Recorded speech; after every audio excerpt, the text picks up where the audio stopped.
Still nothing, unfortunately, Jen.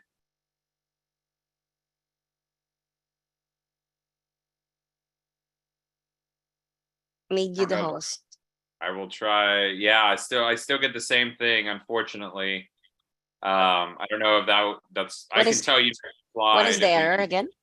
it says that I need to change my system preferences and security and privacy, but when I go to Zoom, it doesn't let me do anything regarding Zoom. So I Mm, don't know if that's from the profile itself. Let me see. Maybe I can change it. Oh, there we go. yeah, because I made you the host already. Okay, so that was probably it. So let's see. Shoot, can you take over the host, or can I give you host because it wants me to close and come back? Okay. You can. So you're gonna leave and come back. Uh, yeah, I'm gonna leave and then come back. It says. Okay. Yeah. Maybe that works, but if not, I don't want to obviously close it out for everybody. So let me make you the co-host. Yeah. Mm-hmm. And support.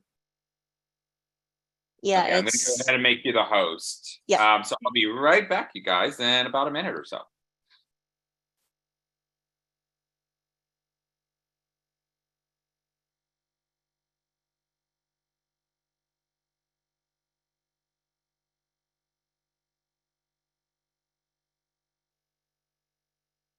Okay, that did it. Thank you so much, Jen. That was very helpful. Okay, so you guys, welcome back again. Thank you so much for joining me today. I'm going to go ahead and share my screen so you guys can go ahead and see our presentation for the night, and then we'll be ending also with a question and answer at the end for any and all questions that you may have for myself as well. So, like I was saying, that we're going to be telling an autism story today. We'll be telling Juliana's autism story. We'll be also telling my own autism story. So I'm going to go ahead and make it slideshow. Jen will be there to answer any questions that you may have, but I'll also be able to see them after the presentation, and just making sure that everything is very transparent with you guys. That's what we're looking to achieve here. So while this is loading, as I said, for those that may have been walking in or signing in, my name is Armando Bernal. I am diagnosed with autism, but I'm also a board certified behavior analyst. And so I use that in order to better support all of the kids that I am able to serve currently, and we'll go in a bit more of my details as we continue. So we usually like to start off with a video after we just say we meet our team. We have myself as well as Michelle, and here is a video for you guys to enjoy.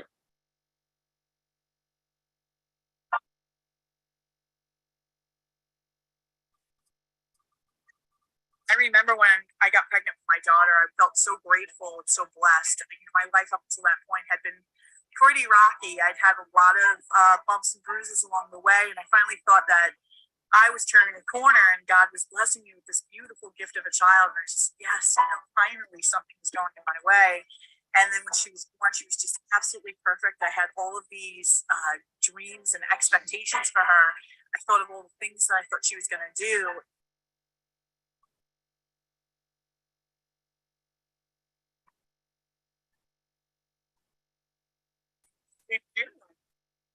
Right after her first birthday, I started to notice her behavior changes.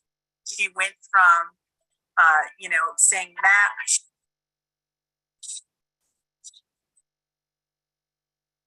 She was obsessed with Dora the Explorer, Mama, Dada. She was saying it all. Good girl, say Matt. Hit all of her milestones up to that point. She walked at 1. She was eating solid. She just, she looked really good. And then I just remember her. It felt almost overnight or very quickly where her demeanor just changed. She went from this super happy baby to crying and tantruming, just frustrated all the time.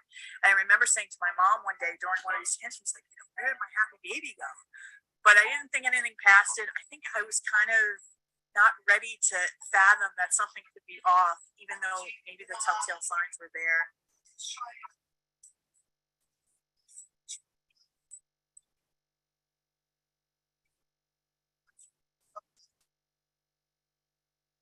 Next. I can try.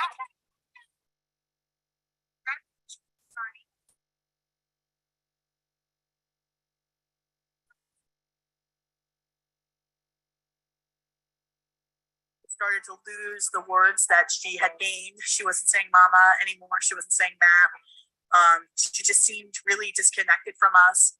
Instead of playing with her toys, she would take them, dump them all out of her toy box, and just start twisting them around her hands aimlessly, with no intended purpose. Really kind of in denial about it. And I remember one day we were in the middle of a store, and then all of a sudden, out of nowhere, she just like started like screaming and yelling like somebody had slapped her. I don't even know what the problem was, and I was so mortified. I didn't even know what to do. I was so scared. I literally just left the half full cart in the store, picked her up, and just ran out of there. Never went to that store again. I just didn't even know what to think. And that was probably the first time it really kind of stung for me that maybe something is wrong.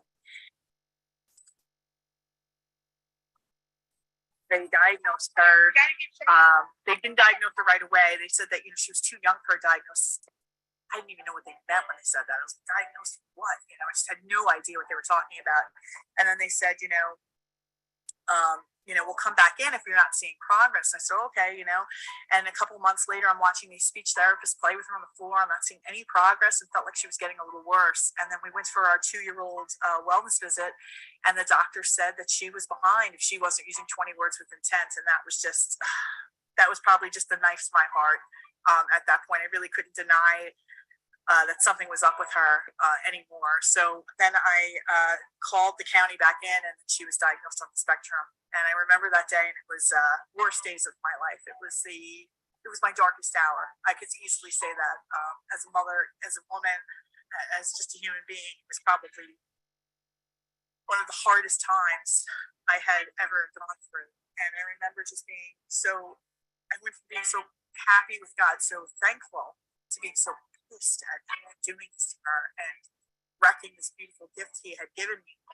And for a while there, I struggled. I struggled to figure out what this meant, or what we were going to do, or how this was going to define her. All those dreams I had for her future were just completely shattered, and I just had no idea what was going to happen next. And I went from just hopeful to just complete blank when I thought about the future. One night I was thinking, I'm going to die one day, and who's going to care for her like me?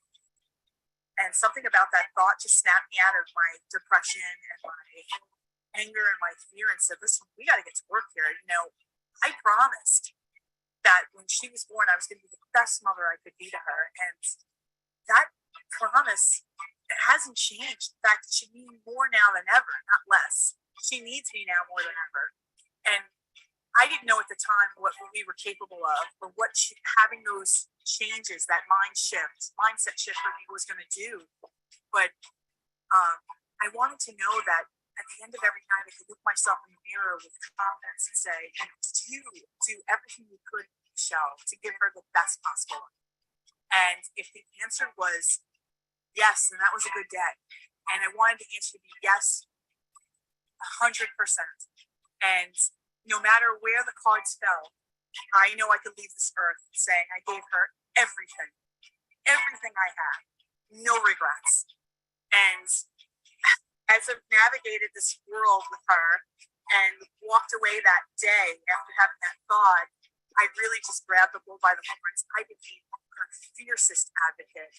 I'm not a special education master's degree teacher. I never had any formal training in ABA, but I knew that I was going to learn whatever I needed to learn to be really strong for her. And Juliana lost all of her language.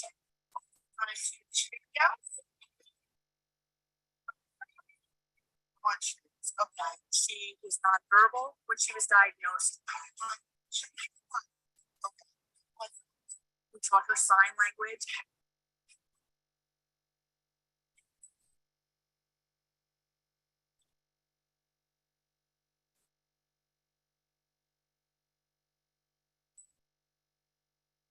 Show me. Show me. Then she went from sign language to word approximations.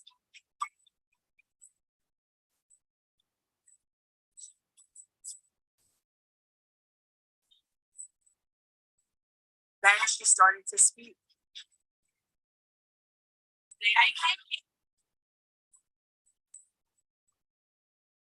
She went from the most restrictive preschool environment.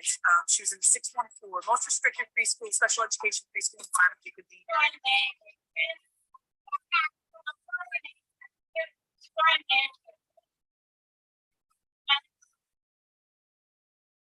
To now where she is almost 8 years old. She's in second grade class in a gen ed school, integrated class with typical peers. She speaks beautifully now. It's cute like that.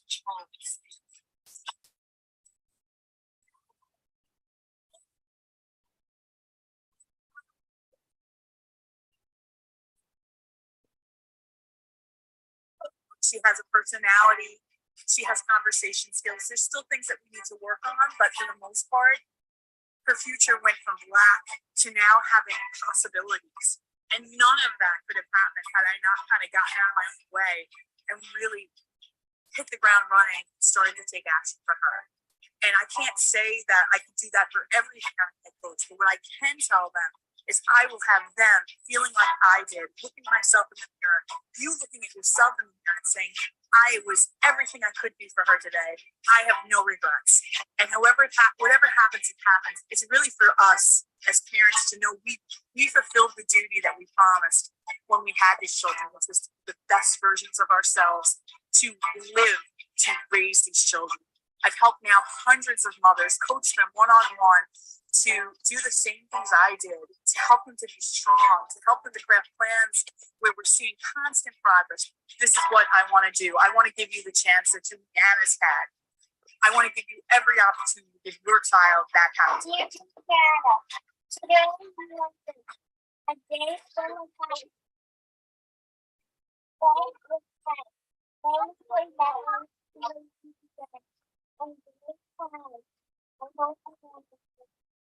Happy birthday, love, Jane. How many times do we, oh, goodness gracious, there we are. How many times do we hope that for a child, right? That they'll be able to learn how to speak, learn how to provide their wants and needs, being able to really live their life as we intended them to in the first place, right? Living independence, living success, living through the best memories that they'll have, and have you guys as a support system, as a family system that you are already, right? So we have to ask ourselves, why are we here today? Why am I here? Why are you guys here today?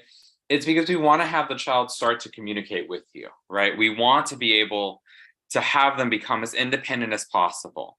We want them to have friends and engage with other children as well, and making sure that the social skills that we see, getting them to have play dates, getting them to go to birthday parties, getting them to have lifelong friends that they'll have forever, can actually happen for them. And we want to communicate this communication to really click with the child, to have them understand where they're at currently, and then lead them toward, this is how we can provide our wants and needs. This is how you can let me know how you are feeling right now, right? We want to stop this worrying. And as a behavior analyst, as someone that has worked with many families, seeing my own mother as I've grown up as well, there is a consistent and constant worry about where our child is going to end up. Maybe not even in a more morbid situation when we pass away, but even just where are they going to be in 2, 3, 5, 10 years from now, right? And this is what we are doing here today. It's to stop that worry. It's to provide some level of reassurance for yourself as the parent that you are doing everything you possibly can.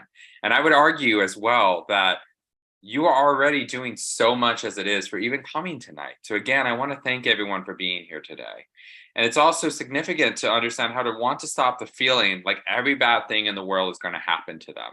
Removing this level of victimization that they may have, and say that my child can do things. My child is able to accomplish hard skills and tasks that I'm asking them to do.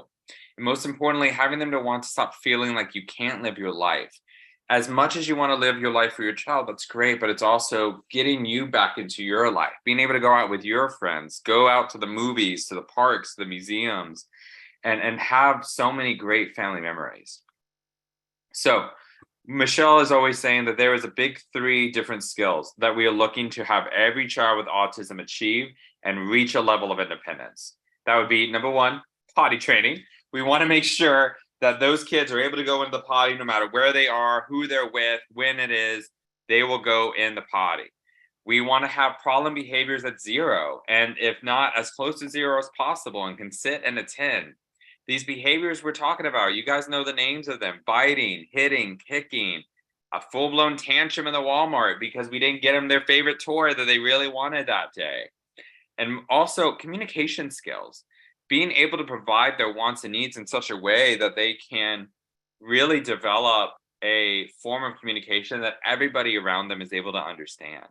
These problem behaviors that we're discussing currently, right? It has to be understood that they are a form of communication. It is an inappropriate sense of communication, but it is a communication skill nonetheless. And what we are trying to do is have them develop new communication skills that can replace these problem behaviors that we're hoping can leave at that time.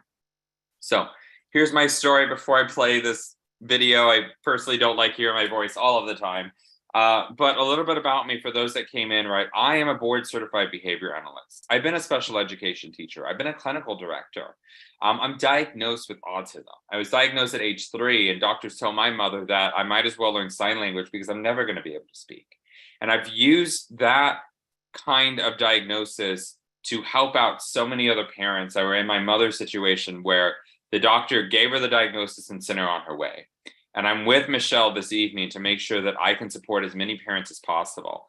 At this point in time in my life, I have started an in-home applied behavior analysis therapy center with my sister. It's a family organization called Autism International Consulting, where I work with several different countries. I work with other agencies, and I'm in Texas, for anyone wondering.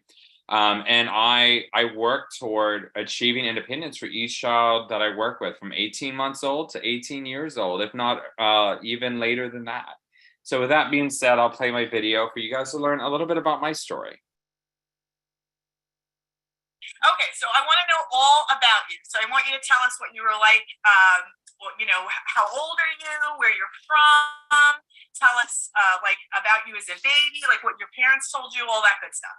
Yeah. So I am 28 years old. I am a board certified behavior analyst, but I was also diagnosed at a young age, at the age of 3. It's funny. So one thing my parents always told me was that the doctors at the time of the diagnosis told them that I might as well learn sign language because I'm never going to learn how to speak.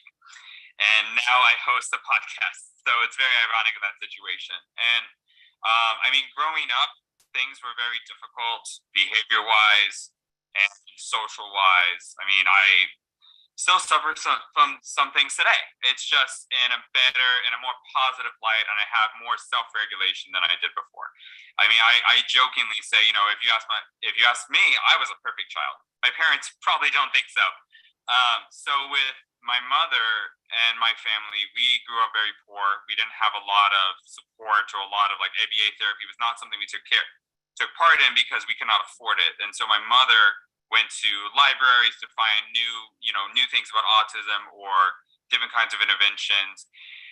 At the time, this was in the 90s. It was still, as looking back now on like the history of ABA and all the stuff I know about autism now, it was very difficult to find information back in the 90s, or at least more diagnosis than what is currently present. If you look today, the CDC says that 1 in 44 kids are diagnosed with autism. That was not the case in the 90s. And there wasn't any Facebook, any kind of social media. And so I grew up very alone. I did not have the social aspects I did now. I didn't know anyone else with autism. It was just me, my diagnosis, my family, and people I met through middle school, elementary, and high school. A lot of it, as I spoken to you about, was a lot of masking. It was like, okay, let me fit in. It was all about fitting in, right? And not being able to be someone different. Because if you had a diagnosis like me, or if you were different, everyone just looked at that, okay, that was a way of like really getting at somebody. I was in the life skills class. I was nonverbal for some time with my family. And I still vaguely remember this as well. I didn't really speak a whole lot. I would say sounds for words. So I would say like bzz, bzz for like a bee or a bug, or I would say choo choo.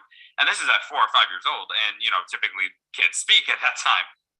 And so that was my form of communication, and through speech therapy, through interventions my family made, and, a couple bumps on the head. As my mom says, during that time, I was able to learn a little bit more. But I really chalk up a lot of who I am today to my family, to the friends that supported me, and my very loving fiance who is still deals with everything I do now. And I have positives. I have cute quirks, as they would say, like hand flapping is cute for her because she's like, oh, that's how I know you got a good Christmas gift, or that's how I know I got you a good gift.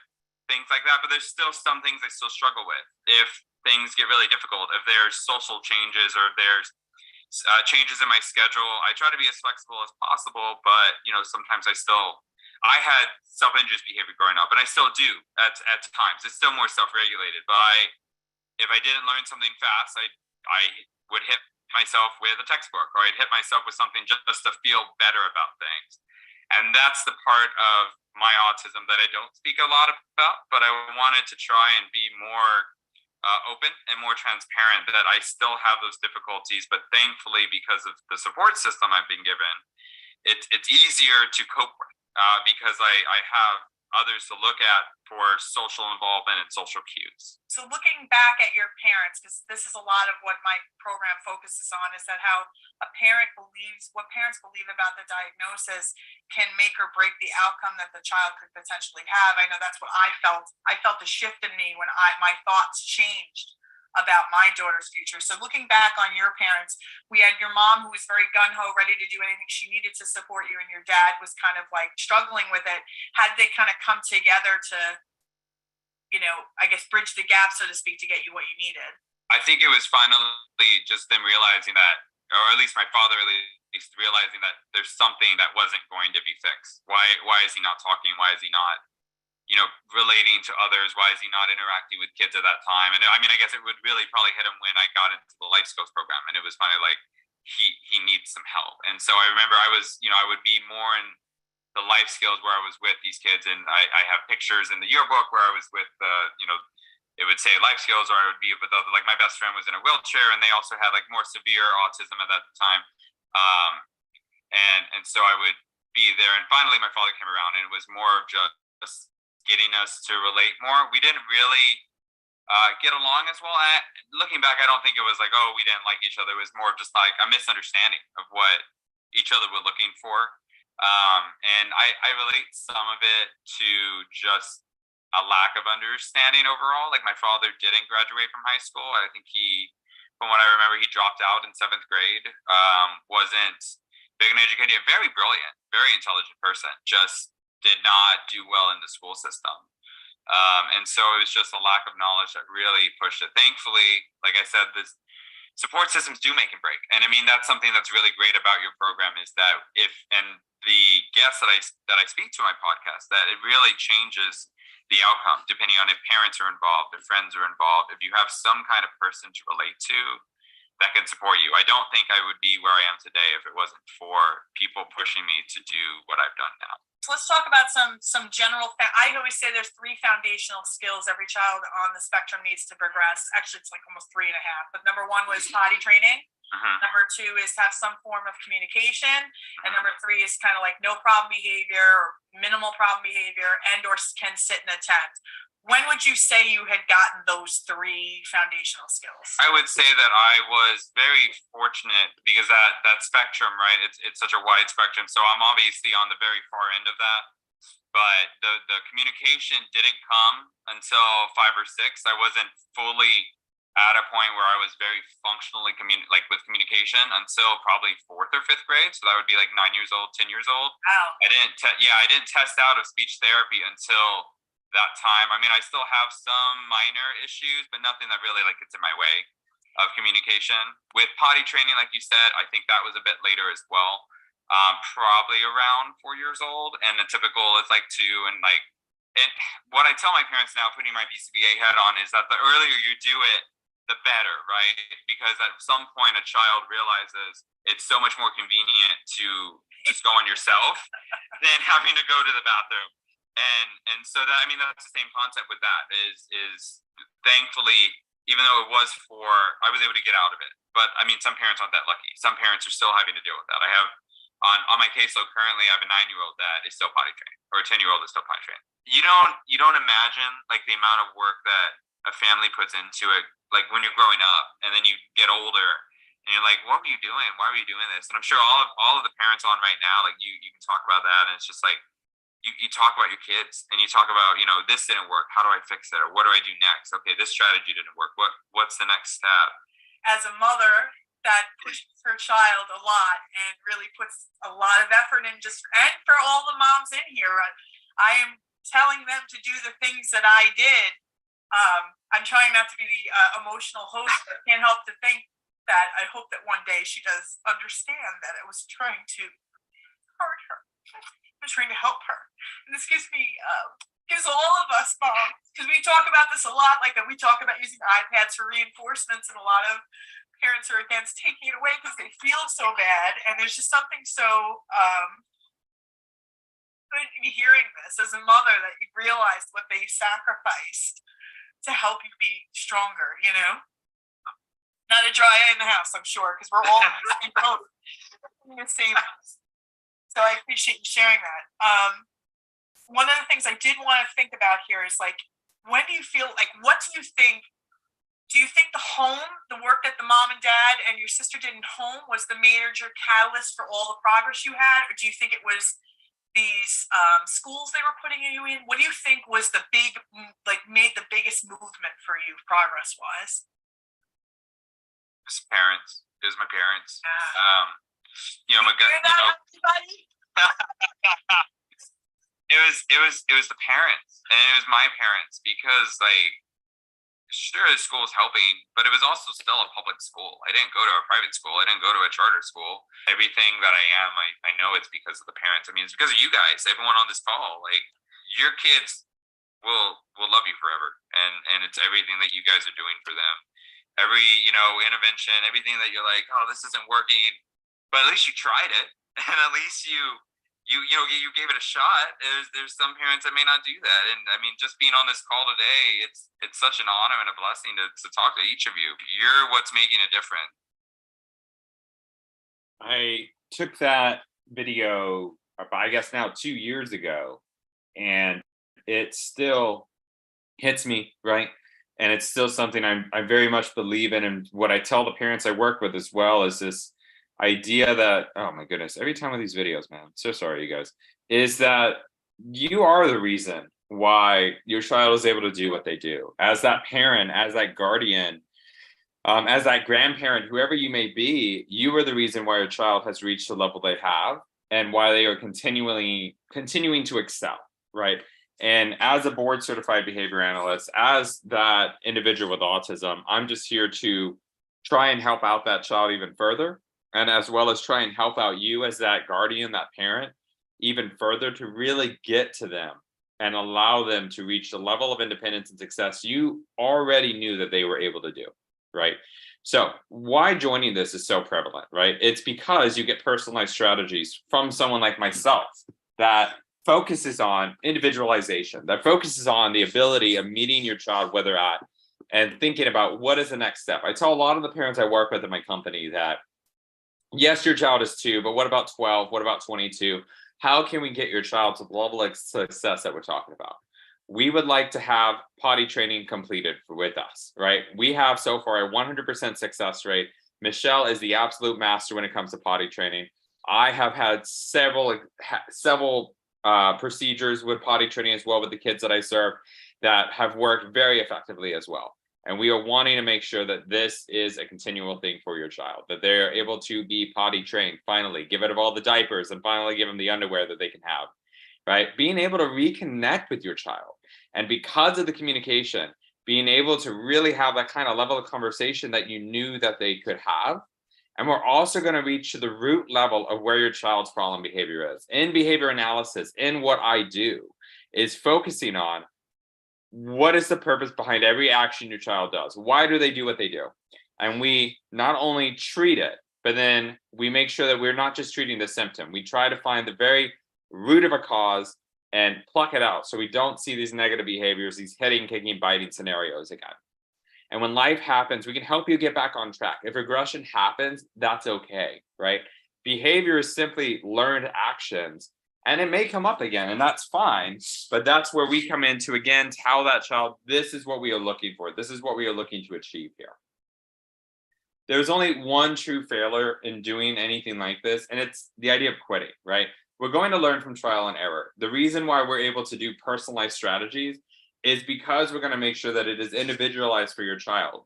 Some strategies that are all evidence-based, might I add, from a medical journal or a psychological journal, may not be the one that best fits your child. And so what we do is make sure that the child is given the kind of intervention that will really help them achieve the success. We're going to try and change your mindset, have that champion mindset, and make you no longer worried about autism every minute of every day. As Michelle has said, that sometimes a parent will come and say that autism is like a cancer, that their child's life is over before they know it. And I'm here as that individual with autism to say, that's not true. There are so many successful things that can occur with a child with autism, and they are able to still reach every goal that you have for them. You'll be able to get your independence back too. You'll be able to go and not have any worries when you want to go out to dinner for a date with your husband or your wife, when you're able to go and bring them to the park, to the museum, to the movies. That is what we work on. If these are concerns for you, bring them to us, and we are more than happy to help with any kind of concern that you may have behaviorally. So we have a 3-month group coaching program that is guaranteed results.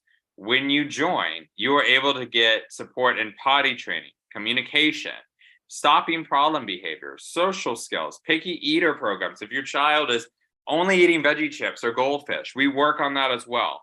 Given mindset training, we are able to stop elopement and building this every month. There are new things that are being added month after month that Michelle adds. We just added in the picky eating for specialists in that. And we are continuing to do that. Behaviorally, we are continually learning as well. As a behavior analyst myself, it is my job to continually learn, to not be focused on old ways of providing ABA therapy, but focus on more trauma-informed care, more compassion, and more self-advocacy for the child. When joining, you are given lifetime access to the myself study vault of courses. Michelle likes to call this the Harvard of autism. All of these goals, all of these skills that you are looking to achieve are in a one-stop shop here, where you are given lifetime access to review all of these skills. So when you join, not only do you get the lifetime access to the vault, you also get 3 to 4 weekly live group coaching calls where you can learn from the experts. As we had mentioned, Michelle is an autism mom and a life coach, where she will give a personalized plan for your child. You have the BCBAs, you have myself, you have Melissa, you have Stacy, you have Julie, and you're going to be able to learn these big 3 that we just spoke about. And we also have our mindset coach. We have Risa Hosbrook and Holly Pendergrass, and I don't know why it didn't pop up, but she has a picture there as well, where they're going to be focusing on changing that mindset for you. There it is, where we're going to change that mindset for you on how you feel right in this moment and let you see the more positive things to say, yes, my child can do this.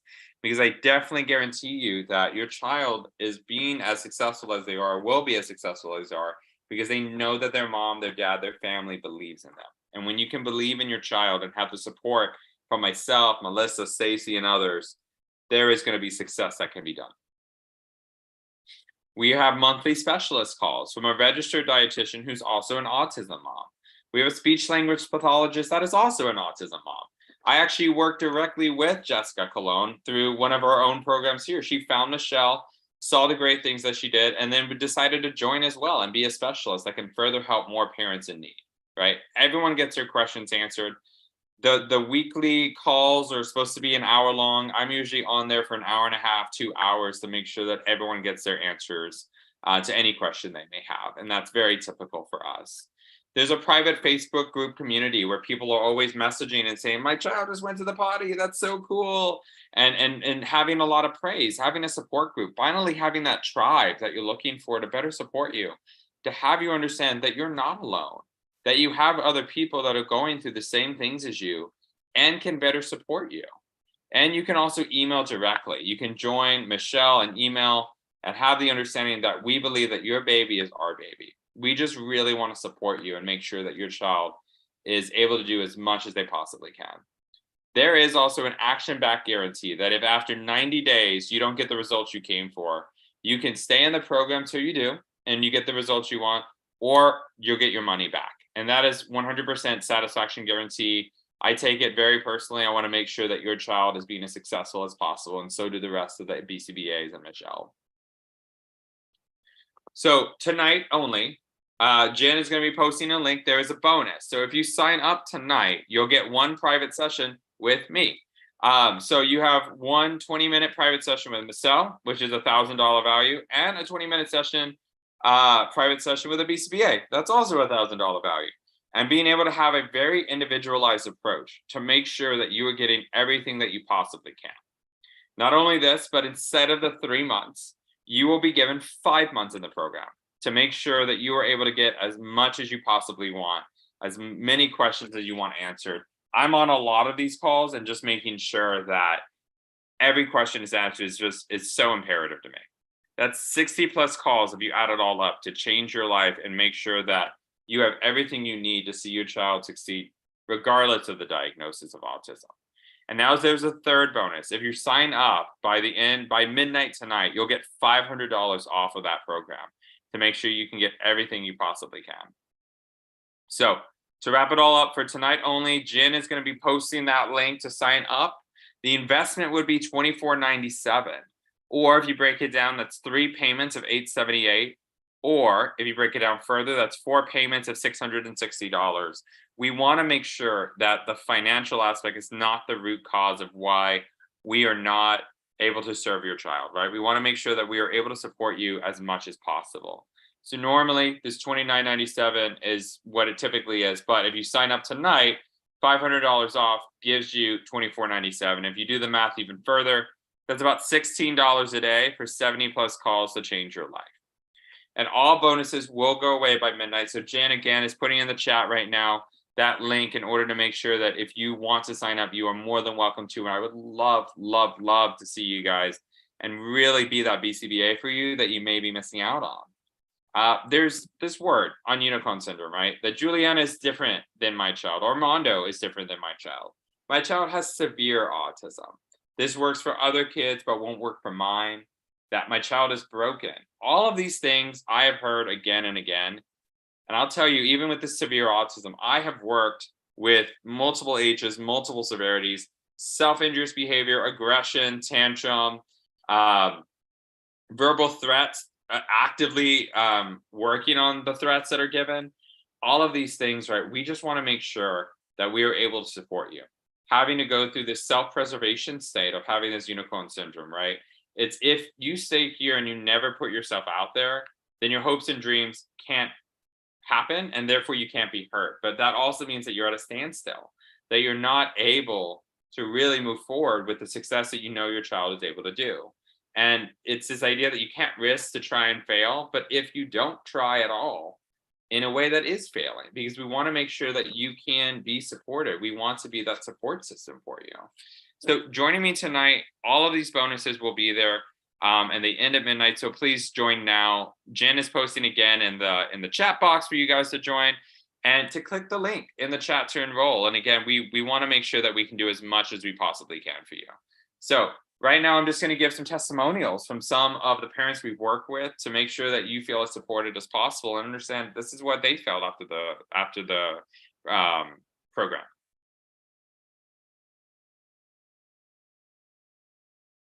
First one I wanted to ask is, why did you decide to work with me? I got to a point where I was really overwhelmed, and I knew there was more I could do for Joseph, and I knew there was more room for him to learn. We had just moved to our new location when we started working together, and you popped up and came into my life at the right time, because it really, even though I've moved so many times as a military spouse, I had never moved with a special needs child.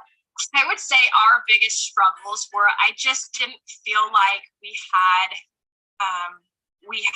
exposure to the services that I was wanting from him. We didn't have any local ABA. He would talk with us, but not really with other people. And I've been looking for something like this. You know, my son's 5 since he was diagnosed just before he turned 3. And you kind of feel like you're left out on your own in the cold. So what did you enjoy most about working with me? I cannot just pick one thing.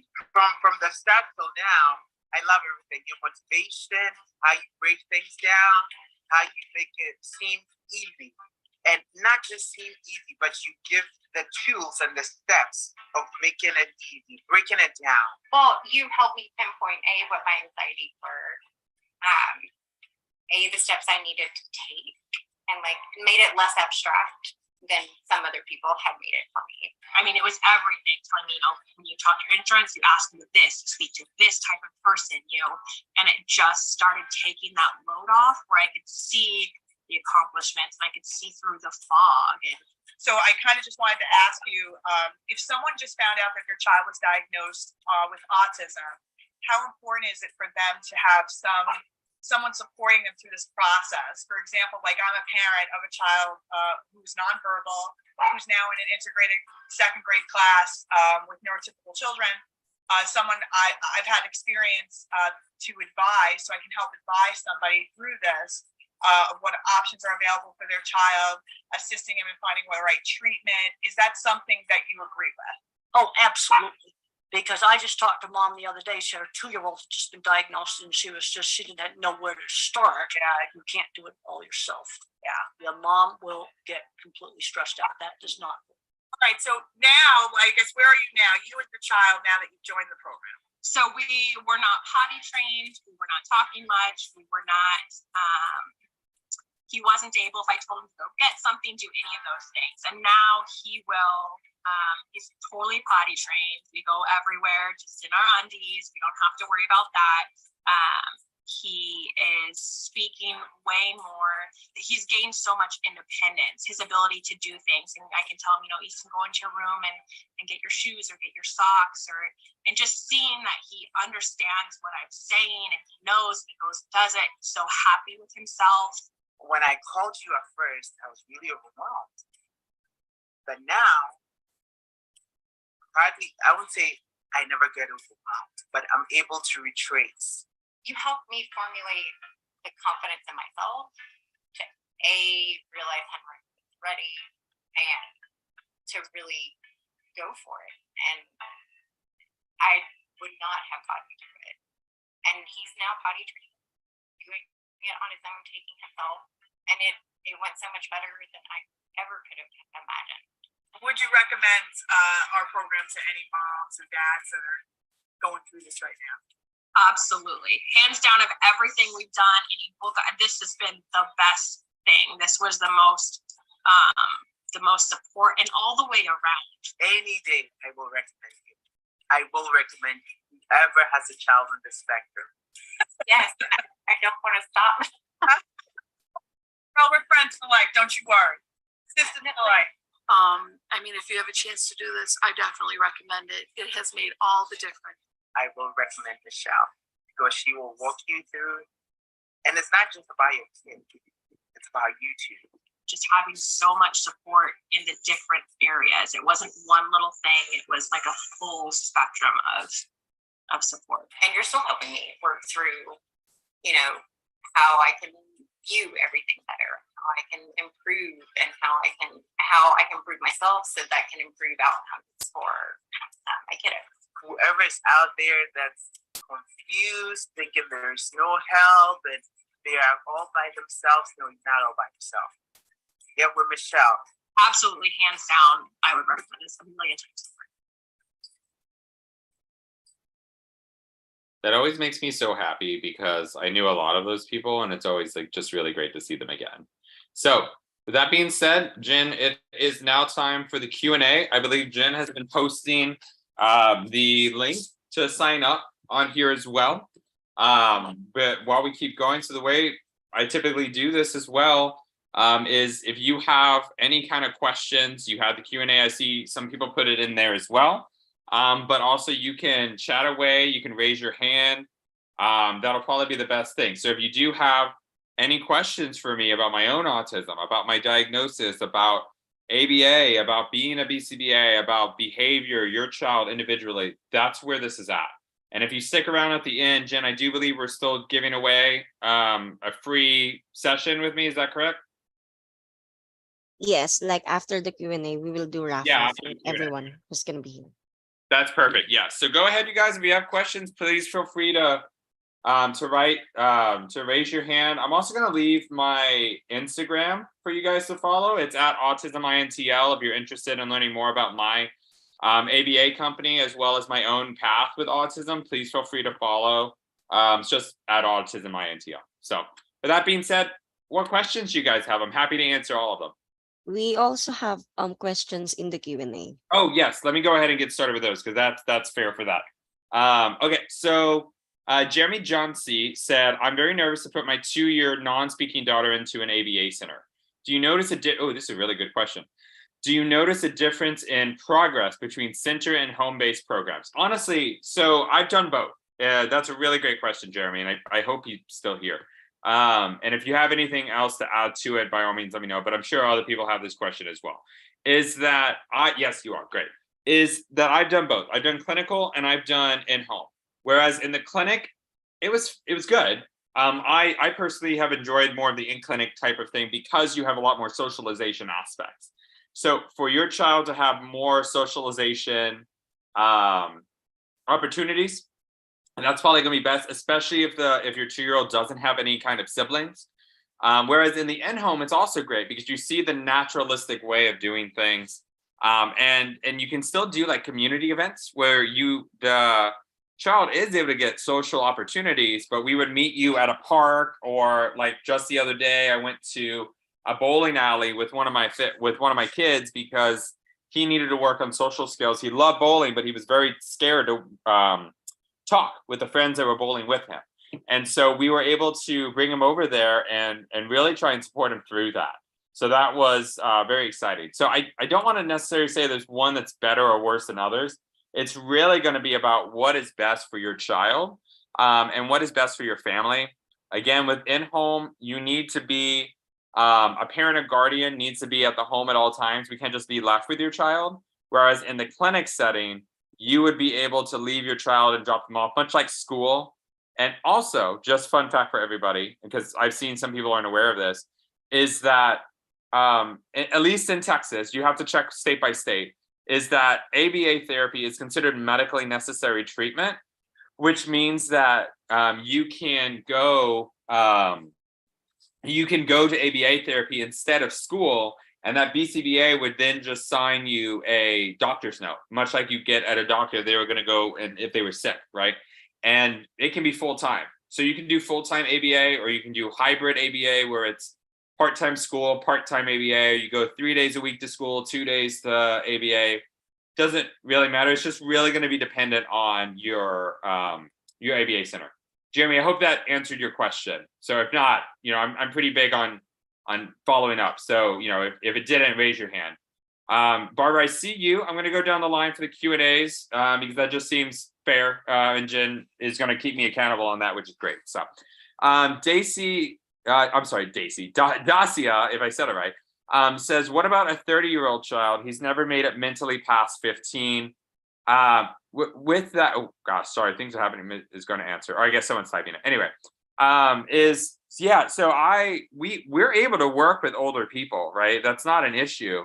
It's just a matter of what exactly are you having concerns with, what exactly are you having troubles with that we want to better support you with, right? So that would mean, yes, your child is 30, or your, I guess, adult at this point is 30, but he has the mentality of a 15-year-old. If you're saying me, well, he doesn't have a lot of good social skills, then that lets me know where I'm at with that, right? Or if you're saying my person is 30, but he still has behavioral issues, we're also able to help with that. It's about more so being more specific of what you're needing than to be a little bit vague. And I hope that helps Dacia as well. So Joy, every BCBA here with Michelle is completely different.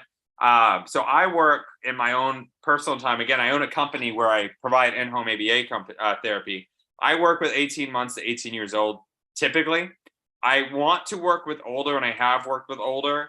But the problem, at least in Texas, is that a lot of the times insurance will deny services for my older adults or older kiddos. So it's a lot more complicated to get them approved. But then when they are approved, that helps out a lot. So I have a 17-year-old right now in talks with his insurance to try and keep him going in some form or fashion when he turns 18. And again, when you get to the older kiddos too, there's a lot of concern about guardianship. So just because you decided to get the therapy, if the 30-year-old doesn't have guardianship with you, for instance, in that example, then the 30-year-old could fire us at any time, and we have to accept that. That's just the name of the game. But if you were able to have guardianship of that person, then we would be able to follow your lead at that point. So Joy, I know that's both Dacia and yours question, but I hope that helps as well. If not, please raise your hand. I'm more than happy to answer more. This is y'all's time. This is my favorite part of it as well, because I get to really show you what Michelle's program is like. Jen has been posting this link about signing up. You have until midnight. What we have going on right now is exactly what I like to do, is provide individualized care, individualized support to each of you individually about every concern that you may have, right? Great. So will the level of frustration that leads to tantrums in my 7-year-old ever go away? Yeah, so it's not about Stream Carmedio's question here, is that it's not about frustration here, right? And that's the belief that we have as people, is that we look at the internal concerns to assume why people are doing what they're doing. And what we practice here in Michelle's program is to understand that we don't look internally. That's all assumptions, and therefore is not evidence-based. So what we look at instead is the external factors of why someone does what they do. And there's 4 reasons why. So it's for attention, escape, it feels good, or they want something. And looking at that, instead of looking at he's frustrated, he's happy, he's sad, he's mad, that will let you understand a better reason of why tantrums are happening. So it's not a question of, will the tantrums ever go away? It's more of a question of, is what he's doing working for him to a point where he tells himself, why would it go away? If a tantrum is going to get him the toy at Walmart, why would that ever go away? Because it's getting him what he wants. So what you do instead as that parent is to have the parent understand, or have the child understand, we don't need a tantrum to tell me what you want. You can simply use your words instead of throwing a big tantrum at Walmart. So I hope that helps, Stream Committee. So let's see. Nicole, you know what?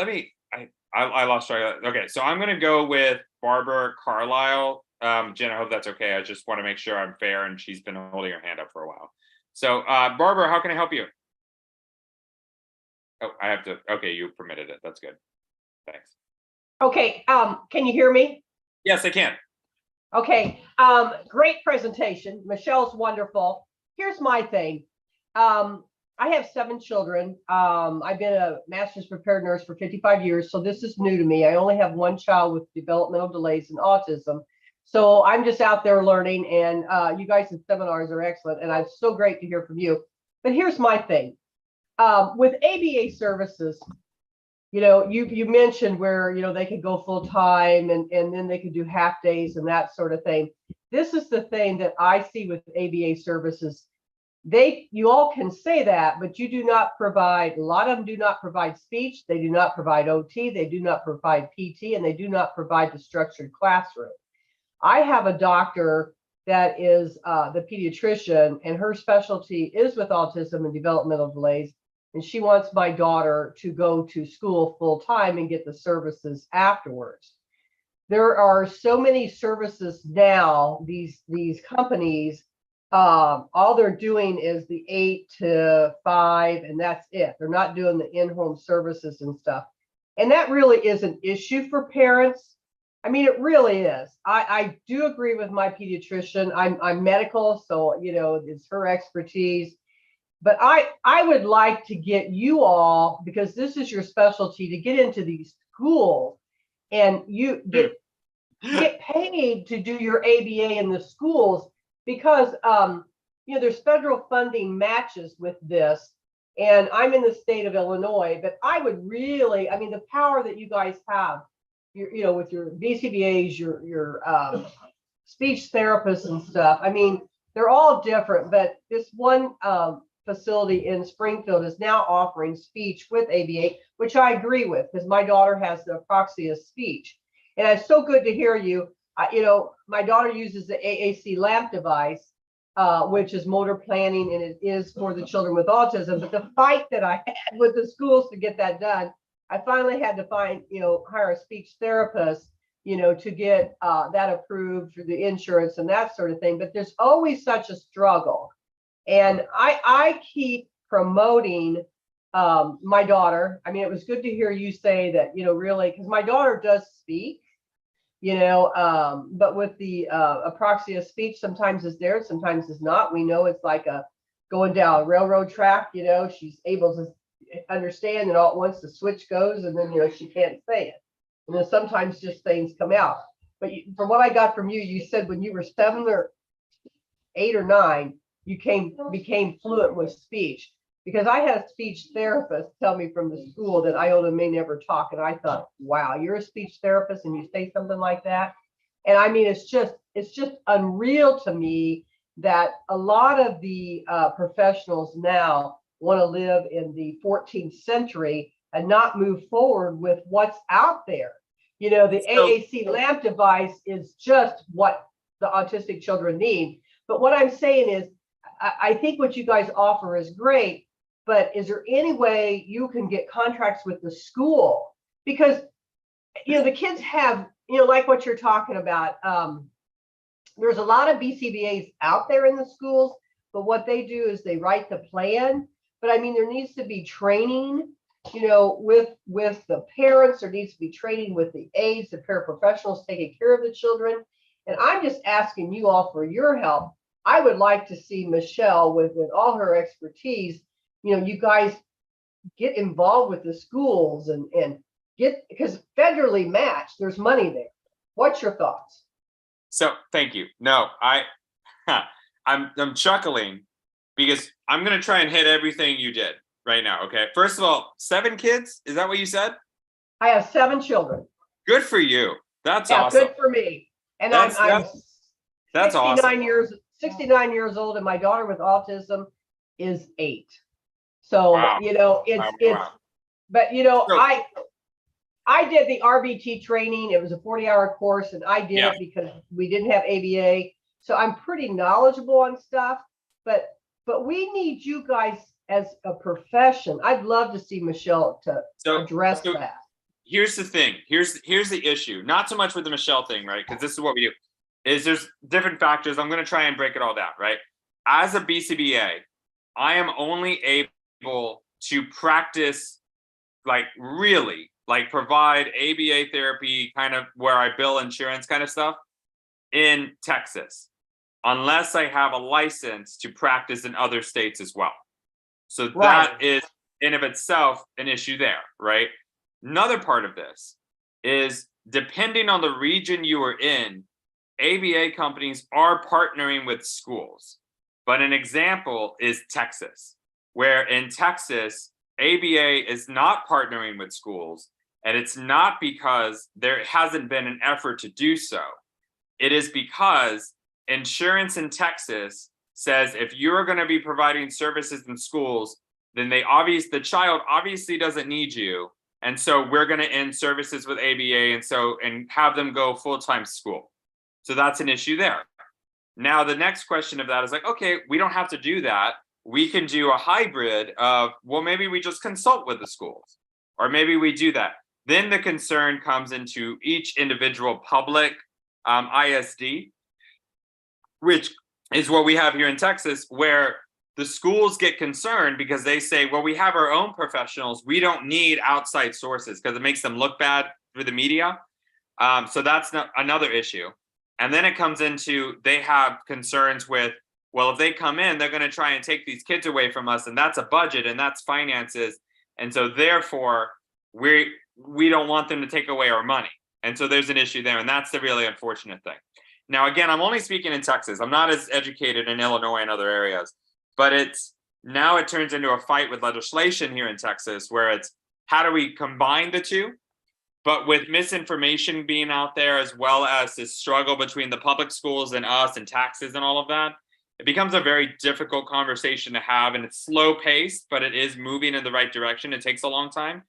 We just got Medicaid 2 years ago, but other places have had Medicaid for years. It's, again, every state's going to be different, so it's very difficult. And then finally, I think the last thing you said is, why are we not offering speech and all of that, right? Michelle is doing all of that, which is great, except OT. You kind of have to do that in person, and this is telehealth, and that's, harder, right? But the aspect of why are not more ABA clinics doing that is a lot of times you have people like myself, or maybe not even me at all, which is another struggle, and we can talk about that in just a little bit when I get your confirmation, is I'm very educated in ABA. I am not educated in speech and OT.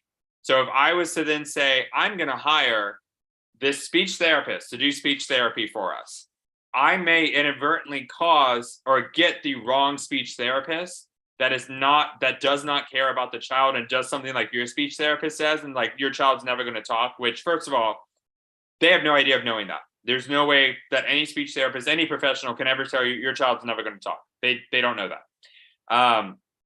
And then tell them starting August, we were going, oh, good. Yeah, say Jen said we're going to have OT, which is great. I'm actually interested in that with that as well. Jen, that's news to me. That's fantastic. Yeah, that's really cool. I'm excited to meet him. Thank you. But yeah, so there you go. But anyway, in the in-person kind of thing, it is a struggle for that because I am just ABA in my company, but it's two reasons. One, I just started about a year ago. And so we want to make sure we are providing a work-life balance and quality and valuing that speech therapist or OT that we'd be willing to hire, but also looking for people that will try and increase and reinforce the culture we have to really better promote great practices. And that's something really, this question is for everyone here that may be looking for ABA, OT, and all of that. Look for somebody that makes you a partner and makes you a partner in understanding that child and how you want things to be done. Is very significant. But yes, that is just a very, very brief overview, Barbara, but this has been an internal struggle for quite some time within my field. Can I ask a little bit more? Can you hear me? Yeah, I can. Yeah, the thing is so great listening to you. And what I'm saying is I'd like Michelle, she's a go-getter. I've just been real impressed with her. I'd like to see some federal legislation for the whole United States in regards to this. And I think Michelle can get this done in your team because you guys are top notch. What I'm saying is, like now they're saying CDC or whatever is saying 1 out of 36 kids is getting autism. To me, there better start being some research and finding out what in the world is causing this, because every child with autism is different. It's like an individual patient care plan, as far as nursing. What I'm saying is, if you're poor, like you were talking about, you grew up poor, but your mom went. I can't afford the $3,000 copay every year. You have to meet that. And then after that, then, you don't have to pay any more copays because of all Iona's therapies. But I do it. I go without things for me because I love my child and I want her to have the best. But what I'm saying is, it's outrageous. And then they tell you, oh, there's plenty of funding out there for autism. Well, you try to get the funding. Oh, you don't qualify, blah, blah, blah. I get so tired of that. But I mean, there's ignorance, there's stupidity in people not knowing autism. Like I tried to get my daughter to get this Boys Quiet Comfort 45 earphone, sensory processing disorder. Because of that, my insurance won't pay for it because they see that as a comfort, as a personal item. And I said, how can you say that? It's because medically that she needs this. So anyway, their board that made these decisions with my insurance said, well, it improves the child's quality, but it never, ever heals the child of autism. And I said, well, you must not have a medical person on that board, because from what I understand, God is the only one that can heal a person of autism. I believe once you get the diagnosis of autism, you have the diagnosis of autism. And I said, you're never going to cure it. You're going to be able to strategize and help it and improve the quality of life of the individual because of all the therapies, the ABA, the OT, the PT, and all that. But I mean, people are just, I hate to use the word stupid, but it is. That's the stupidest thing I ever heard. And she said, oh, you could do a complaint. And I said, when I have a free moment, I'll think about it. But, I just like Michelle. She's a go-getter. I'd like to see federal legislation on this, which would deal with all the states and, get Michelle and you guys' group in the schools, because there are people that cannot afford it. They really cannot afford it. I go without things, but they cannot afford it. and it is what it is. But, you know, the main focus is our children with autism, because with what you've done in your life, you know, my daughter is a fraternal twin. My other daughter, she's brilliant, and Iona has autism. And, you know, everybody thinks she's not bright because she doesn't talk all the time, but yet she does talk some. I mean, it's the stigma. It's the stigma out there. But I need the fighter of Michelle. I hope Michelle's listening to this, because she's a fighter. And I'm a fighter too. And just like my educational advocate said, Barb, you know, you don't give up. And I don't. But, you know, it's stressful. And sometimes you're just so tired, you know, you just want to say, I need a nap. And, you know, I need someone else to fight this for me. We as mothers and fathers, as parents, grandmothers, we want what's best for our child, but there's so many roadblocks that you hit. And it's just like with you guys, you know, get your insurance, my insurance to pay for it would be like a leap from, you know, have to be from God to get that to happen, because, you know, it's just the way insurances are. But if you had the federal mandate, the legislation, anyway, I just wanted to talk about this. I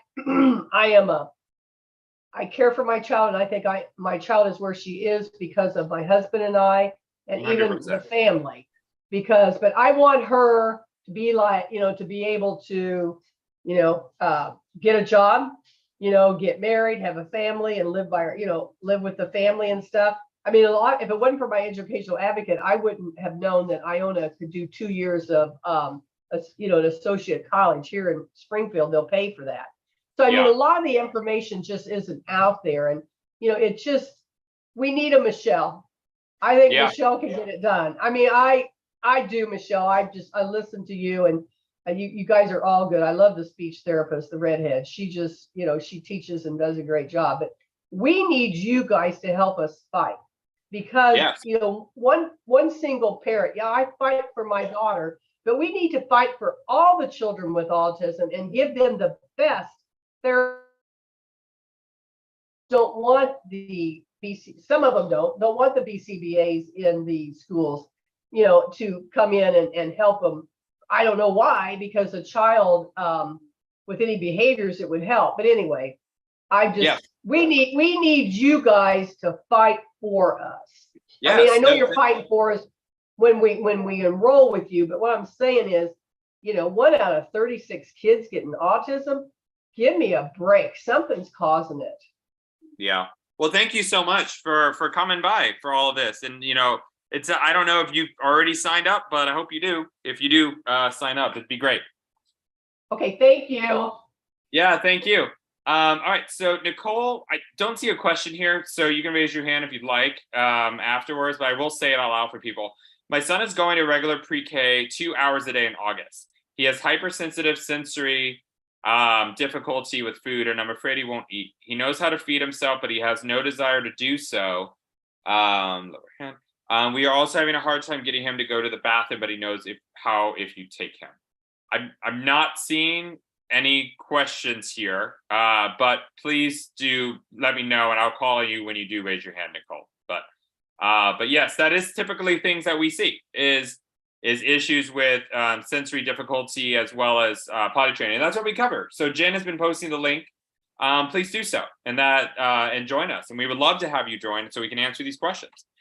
Stream Comedia asked me what number I was on the scale. I believe she's saying the DSM-5 scale. I was level 2 at the time. Now it's not as bad, but it's also 30 years of learning how to handle autism. So Pamela says, how can I find information for my daughter who at this time is unable to afford the registration fee?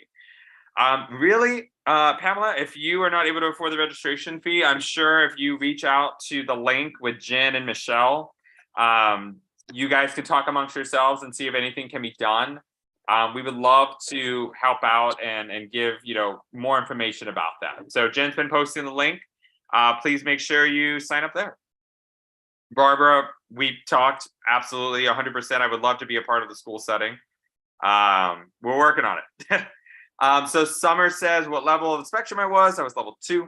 Also, what do I tell the other parents or kids when my son does something that may seem as weird, such as hugging a random kid at the park or hitting another kid that is crying. I feel weird telling a stranger, oh, sorry, he has autism. Honestly, Summer, that's a big issue, and I really appreciate that. A lot of parents have that issue where it's, how do I explain to people that they have autism, right? And it's this stigma that I think is still going on where it's like, I don't want to tell people I have autism because it's, maybe embarrassing or it feels weird or it's shameful, and it shouldn't be, right? It is a diagnosis that people are having to go through. And as long as you're trying to have your child become better and be more socially appropriate and be able to provide their wants and needs more effectively, I don't think you can go wrong by letting them know that they have autism. And if they aren't understanding of that, well, that's just not right, right? And having them understand that you're doing your best. We're in a situation and culturally where it's like parents have to be able to handle their own children, and that's just not true, right? It's okay to go to someone and say, I do need help with this. And that's what our program here with Michelle is doing, is trying to make sure that that's all taken care of. So I hope that helps as well. It's just really accepting that there is autism and that we're working through it as best we can. So Bree Kumar says, hello, I have a question about insurance coverage. My daughter lives in Ventura County. I'm not sure where that is. Okay, it looks like it's California. She has Medi-Cal Gold Coast. Do you guys take that coverage? My daughter recently got diagnosed by Tri-County Regional Center. Her diagnosis is still processing with paperwork. She's not considered nonverbal. She is learning a lot more words, but she still has a lot of babble jargon and what her therapists say. She currently qualifies likely for the ABA program through the regional center. I'm currently potty training her. She tolerates the potty training, but won't go to the bathroom. Does your ABA services cover through Medi-Cal? We don't currently take any kind of insurances.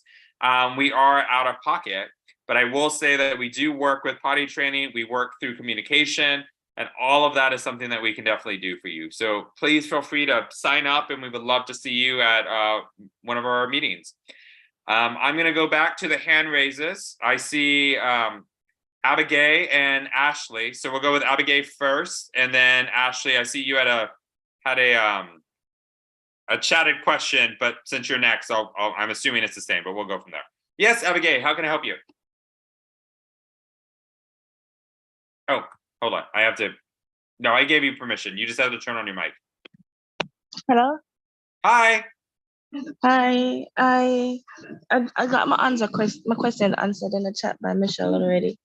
Oh, good. Awesome. Thank Good. you. Glad I could help. Glad we could help. Yeah. Very cool. So we'll go to Ashley.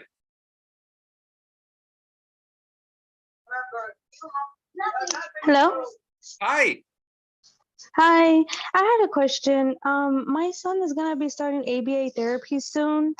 I think they said it takes about 2 weeks for insurance to go through, but Sure. I wanted to find out from your perspective, because I'm kind of nervous about it, how he's gonna start it.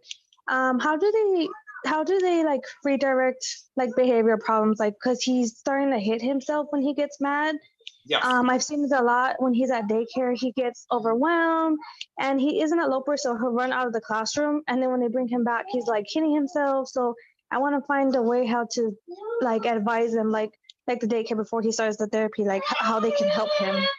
Yeah, absolutely. So initially, what you'll want to do is figure out why the child is doing the hitting in the first place. And it's always going to be one of the 4 reasons that I said earlier. It's attention, escape, tangible, or it feels good. So like they want something. And when you can determine that allows you to determine the next steps of how to handle that behavior. So I can't necessarily tell you the exact intervention that therapy center is going to be using to better support that child. But what I can tell you is that they'll probably do something that is evidence-based from medical and psychological journals and use that to better support him, likely to provide communication more appropriately than just by hitting himself. Does that make sense?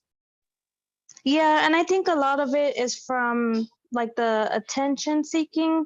Since he's nonverbal, he makes like noises, like cues kind of. And he's like on the 1-word basis currently, so he cannot ask them like, I want water or I want more. He does know sign language for the more, but they're still learning on that side of the sign language. So I think most of it is he gets frustrated because he cannot express to them like, I want this and I want that. And he does it at home too when I'm like, hey, it's time to go to sleep, and he's hitting himself, and I'm like, you cannot hit your head. And I know like the doctor said it was like no danger awareness, so he kind of just hits himself, and I have to like be like, no, it's okay, you know, calm him down. But then he like has an outburst of screaming, so we're trying to figure out what to do to help him. Yes, absolutely. So regarding those kind of things, right, is that if, and I don't know your situation other than what you've told me, right? If it is attention seeking, anytime you are giving him some level of attention while he is hitting his head is going to make it worse, because it is teaching him that this is the appropriate way to get mom and dad's attention. Even if you're telling him, oh, we don't do that, or stop hitting yourself, or hugging them because you think it's going to make them feel better, all of that reinforces the idea that if I want mom's attention, I just need to hit myself, right? So what the therapist is going to start doing is determining ways to allow him to start providing his wants and needs at his level to lower this kind of self-injurious behavior. And the same thing for you guys. If you're telling me that he's only on a one-word basis, it's probably that he is not able to say a lot of the things that he's wanting.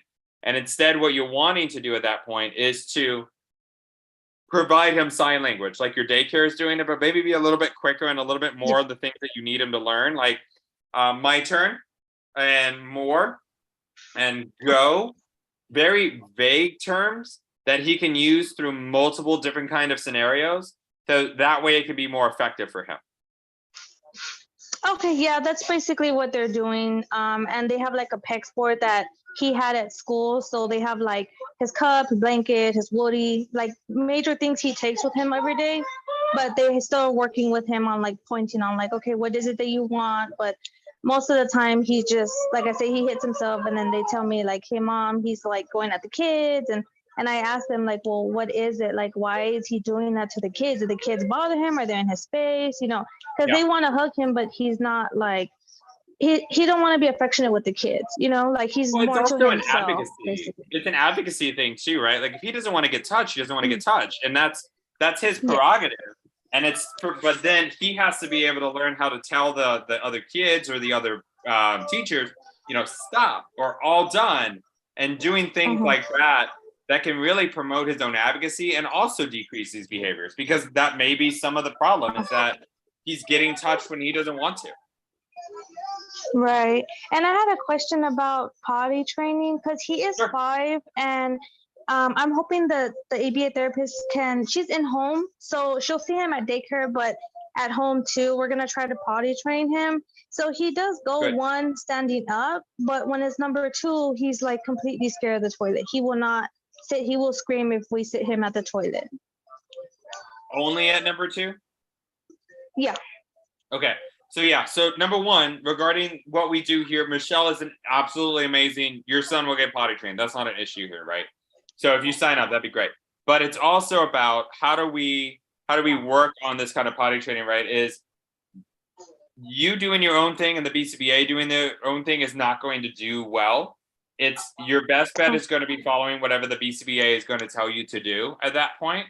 And she may say, you know, do it when I'm not here, and that's fine. Again, I don't know your situation. So I would just really rely on whatever that BCBA tells you to do. But regarding the defecation concern, your first thing is going to be, how do we get him to stop crying while he's on the toilet? And a lot of the times it's going to be about how do you give him the reinforcement that he is looking for, that he really cares about. So for the sake of generalization, I'm going to say that he loves the iPad, right? So what you do is that you deprive the iPad and you tell him, hey, we're going to sit right here. And then if he is able to sit calmly for X amount of minutes, then you praise him and give him the iPad. Oh. Yeah. And that starts to teach him, oh, if I want the iPad so bad, then I need to sit here appropriately. And then the child starts to understand that and want to sit at the toilet because it means that he gets his iPad. Oh, okay, yeah, we can do it like with the lollipops, because I've noticed like if it's like a whole week, and because it's basically him and like 26 kids at daycare, right? So that's a lot for him because he's in a special education class. So it's like him and like eight other kids plus like the teacher and the assistants. So he's not used to the 26 kids. So at the end of the Friday, I'll determine like, okay, was it a good week for you or a bad week? You know, like what's going on. And then typically I give him like a lollipop. Like I'll say like, okay, you get 2 candies from this jar, and he'll pick the 2. And then I'll tell him like, okay, that's it. but that's kind of like his reinforcement, like, okay, you did a good, we had a good week, yay, here you go, here's a candy. And so he knows, like, okay, well, if I'm good here and I go home, I get a candy. So we might try and that. I'm not opposed to lollipops. I just personally, and every BCBA is going to be different, I personally don't enjoy them as a reinforcer because they last so long that you may at some point reinforce a behavior you don't want to see, because what if he hits his head while having the lollipop, or he learns, oh, this is pretty good, I want to hit my head while I have a lollipop. And so that's something to concerning. So I usually tell parents to do more bite-sized foods like M&M's, Skittles, things like that. Oh, okay, I get what you mean. Okay, yeah, I'll try that. Thank you. Yeah, glad I could help. And I'm going to assume that was also a question. So that's good. So Yeah, Jen, you can get rid of Ashley Gamboa's question. So Bree, again, unfortunately, we don't cover anything by insurance or funding. That was your question again with it. So it says though that my husband and I were told by the district that she can't receive any services with him unless she goes to their preschool. I don't really know about the California laws. That may be the case, but I would definitely speak with an advocate at that point to really learn more about California at that point. Diane Gladu says, a friend of mine has a son with autism who turns 18 next month, and he was adopted. It was an open adoption.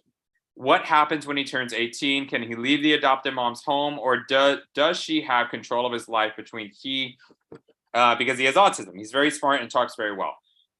Depending on the state, I'm going off of Texas for the sake, but you may need to do some research. Oh, also you said, oh no, that's a different dossier. Is that depending on the state, at 18, you're done and they're an adult, right? Unless you get guardianship. So if they have turned 18 next month, then that could be a bit of an issue. So it would be really significant then for that person to speak with a special education lawyer, bring up some paperwork and get that signed. So that way they are still in charge, because at 18, as far as I'm concerned, they're able to do whatever they want because they're an adult at that point. So hope that helps. Dacia Coons, he has Asperger's schizoaffective disorder. Never heard of that. OCD, very bad, odd, ADD, ADHD, etc. Oh goodness, where'd he go? And it all affects him and hates taking meds. Does see a behavior therapist, but there is no help for people after 18. That's the hard thing too. So that's why something like this program could be very beneficial for you, Dacia, is that we would be able to help support you regardless of that age. We would be able to help out with behavior. So if you do like what we are saying here and you want more information, you're welcome to join us for more of these meetings. Just go ahead and click that link and get set up with us. So as I've been saying, as I answer these questions, you guys make sure you go with Jen. She's been answering all these questions, but she's also been putting up the link for you to sign up for us as well. So hope that helps. Nicole, oh gosh, sorry if I messed up y'all's names. Fuchi, I'm worried going to school all day, then ABA after is too much. He gets irregulated if hungry or tired. I am in Illinois and can't find anything outside of school near me. Yeah, and that's the hard thing. I only said it goes after school because mine goes after school, but that's pretty rare. We're open from 8 a.m. to 7 p.m. and we try to do that to help a lot of parents and a lot of kids in need. It's really going to depend on your area. Not a lot of places do that. I don't also know if it's medically necessary treatment in Illinois. It's something to look into. But you could do part-time school, part-time therapy. In my opinion, professional opinion of it, even so, is if they are already having behaviors in the school time that is impacting their ability to learn greatly, I don't see the harm in doing some ABA therapy while also being in school, because if they're having all of these behaviors, they're probably not getting as much time with education as they typically would for a neurotypical child. So it's definitely something to look into, Nicole. So I hope that helps. Dacia said also, I have tried most everything and most given up on him. Oh, that's really sad. It is very sad. And him and I are both on disability. Who has thousands of dollars just lying around? Yes, completely understand, Dacia. If there's anything that we can do to help you, please, reach out on that link, and Jen and Michelle would be more than happy to reach out to you as well. Latanya Luster, my son finally got diagnosed. It said ADOS 2 Is that the name of the test? Is that the diagnosis? No, that's the name of the test, Latanya. That's the one they use in order to do diagnosis. It can be done by anyone, but it has to be reviewed and analyzed by either a medical doctor or a psychiatrist or psychologist, I believe. So yeah, again, hope that helps. All right, going back to the chat ones, and Josephine Amole, how can I help you?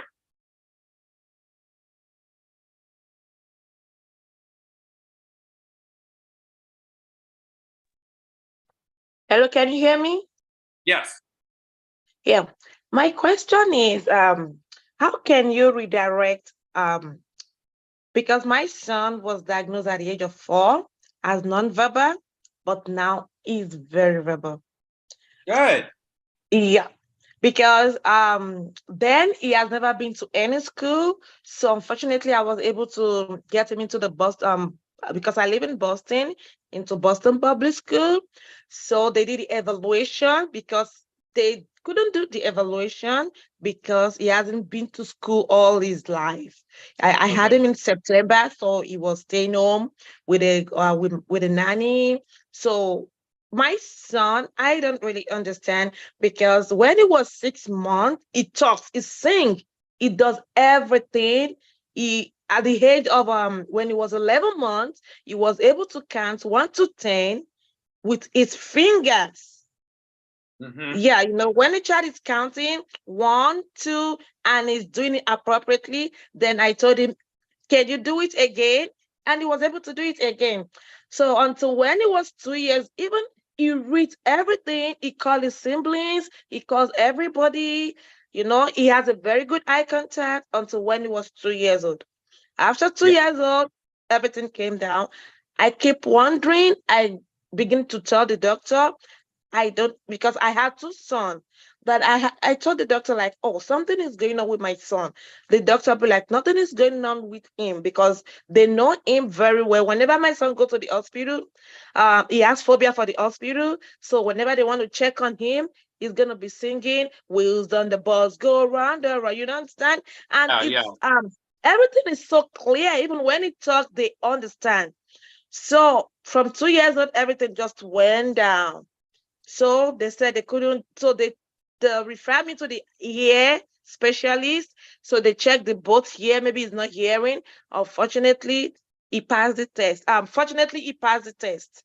So they said, oh, there's nothing wrong with his hearing. Then what happened? Why is it not communicating? Like, no eye contact. Even if I go to work, I come home, my son doesn't even recognize maybe the presence of the mother, the father. Yeah. Then good question.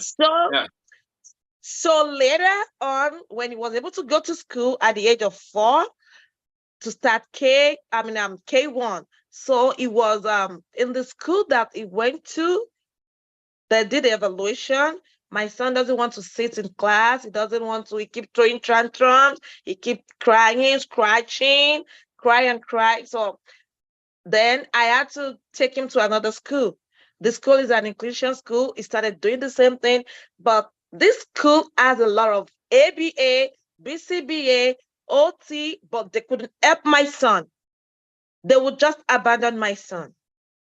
So what they keep doing is complaining. So fortunately, they tried to refer my son to an autism school, a very restriction autism class. This is a boy that he potty trained himself at the age of 3. I bought him a book. He read a book on how to potty train himself. He did everything by himself. So now they refer my son to a school where they will have like 6 people in the class. Everybody there wear diaper. All the kids in the class, they don't talk. So I said no, because it's going to set my son back. Because my son is beginning to form speech, to learn how to talk by himself. So fortunately, I got an admission into the charter school. So the charter school, when he got there for like 2 weeks, it was still the same thing. Then I told them, what I do, I show him strict love. I was strict on him. So whenever he sees me, he's going to be like, Mommy's coming. He will go on the seat and sit down and be calm. You see? Then I will go to him, talk to him. So then later he started ekulela. Whatever I say, he repeats. Whatever I say, he repeats. So slowly, it's not like now I can say is he doesn't repeat everything no more.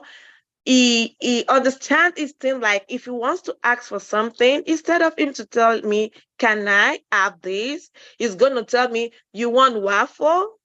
You want rice? You want, so I've been trying to teach him like, can I? So if I not redirect him, like you tell me, can I? He's gonna tell me, can I have water, please? So I have to keep reminding him, but he doesn't, no more tantrums, no more crying. He's 5 years old now.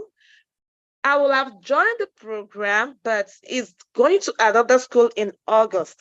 So when he goes to school, he's going to leave to school by 6:20 and come back home at 5:30.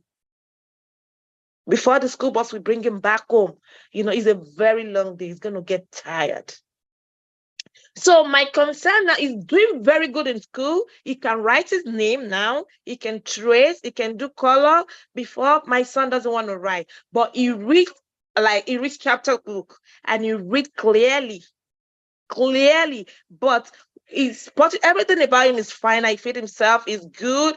Even I tell him like, but they keep complaining in school. That is why I signed the papers like I need help. Why does school keep complaining to us? They know the situation of these children. What they keep doing is complain. Can they handle the situation on their own? They'll be like, oh, my son touched somebody. I'm like, yeah. That is why I signed. Before, my son doesn't play with nobody. But now he's trying to have a social skills, like to play with people. He doesn't share things before. Now he will be the one to tell you, oh, you need to share. Sharing is caring. So is learning more and more. He's gonna be in K2, but the school he was before is an inclusion class. So he's with the regular kids. They just give him a table and a chair separately.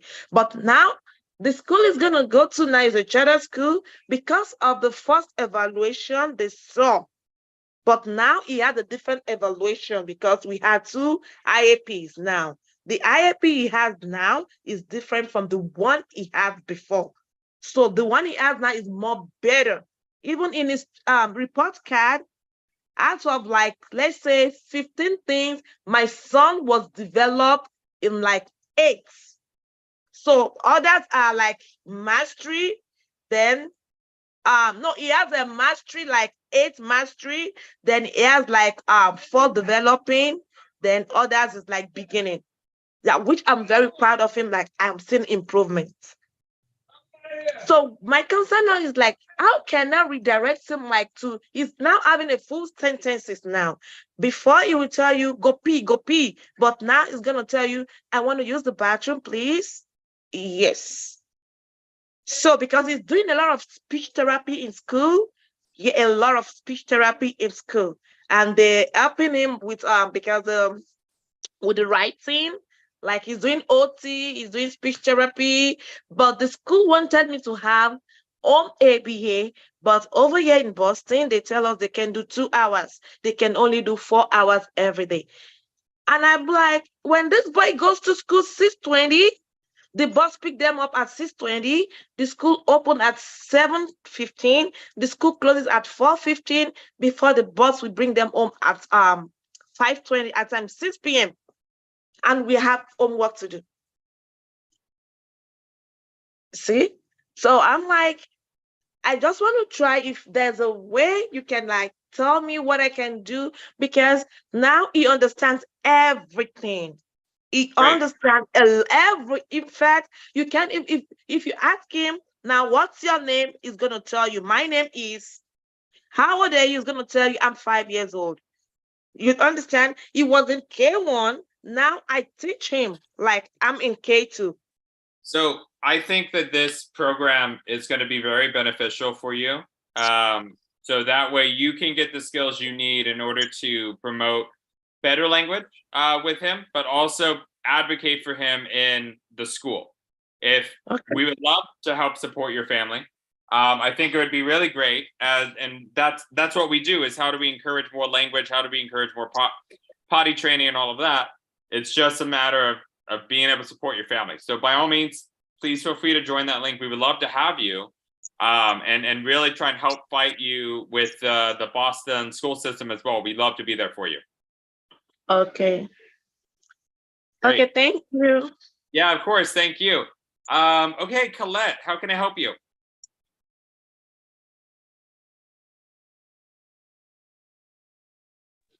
Hello, you hearing me?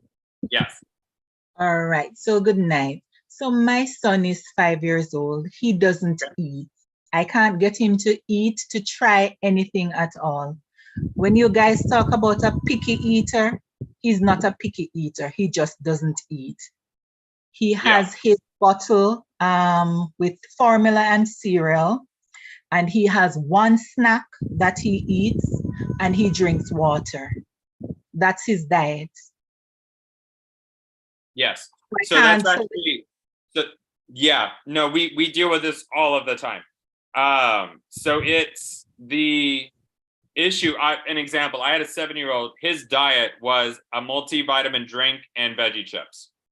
And the way you can start off with that, right? The picky eater thing, that we covered that. Picky eater means just that, or at least in my field, that's what it means. So we cover that. So it's more about how do we get him to start eating just something minor? And it's the same way that you would do potty training, in the sense that if he loves iPad, you deprive the iPad and he only gets the iPad if he eats a certain thing for you. You can also do a choice-making system where you say, hey, do you want pizza or chicken? Whatever it is, right? You don't care what he eats as long as it's something. And he picks the item. And then if he's able to eat just one tiny little bite, dime-sized piece bite, you give him the iPad. And then you start bumping it up, 2 pieces, 3 pieces, and so on until he's able to eat on his own. Does that make sense? Yes, it does. But the issue with that is that he sees you with food or any kind of food, anybody with food, he literally runs in the opposite direction. Okay. So it's not like I can put down the food or go near him with a food or to say, try.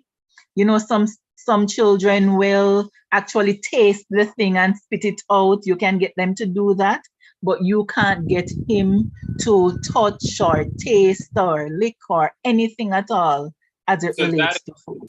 That is where you need to start then. That you're not going to be able to get to the food portion yet until we can get him seated at a table appropriately with other people around him eating. And that would be a contrived opportunity that you would have to present to him multiple times, where you're looking for him to be happy, relaxed, and engaged. And when he is happy, relaxed, and engaged in whatever he's working on, then that's when you can say, okay, we're going to put down this item. Let's go ahead and sit down. And then you're going to put some food out, not in front of him, just out, and seeing if he can sit down. And if he doesn't, that is where we need to start off, where he only gets the iPad at that point if he is able to just sit down for a minute, 30 seconds, 5 minutes, whatever it's going to be. And then you start working your way up to the food, because that's a bigger issue than the feeding. As much as we want to work on diet, we can't do anything unless we're able to get him to sit down appropriately and not hurt himself or others. Okay. All right. Does that make sense? Yes, it does. Thank you very much. Yeah, of course. That's the first step. We can go over it more and more as you do more of these meetings. But yes, I'm glad I could help with that. Yes. Charlie Hart says, I know this is unrelated, but what jobs hire people with mild degree of autism and is going into their sophomore year of college located in New York? I'm not sure about New York. One of your best options, though, is going to go through a lot of different kind of programs that are available to a person already. So like, for instance, in Texas, we have Bloom Consulting and the Texas Workforce Commission, or Workforce Solutions, which allows individuals with autism to find a job. Your best bet is going to go through a New York version of these items and seeing what companies are out there that can better support those kind of individuals. So hope that helps. Okay. You know, and Bree was asking again about fees. So the fee you guys saw earlier, that's exactly what it is. And again, unfortunately, we don't have any kind of insurance program with us. This is all out of pocket, just so you guys are aware. How do these online services work online? Really, it's a lot of question and answer. It's a lot of presentations to really better support your needs. So if you do sign up, we would be meeting via Zoom. If you have questions directly about your child, we're happy to help you with that as well. If you do join, all of the programs and all of the meetings that we have are recorded live and then are posted on the Facebook where you can look at them later as well.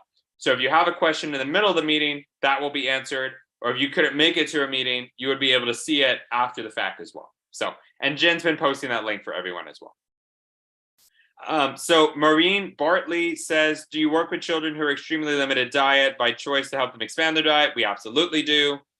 Do you work with Spell to Communicate, spellers.com, to help nonverbal children communicate their needs? I actually never heard about that.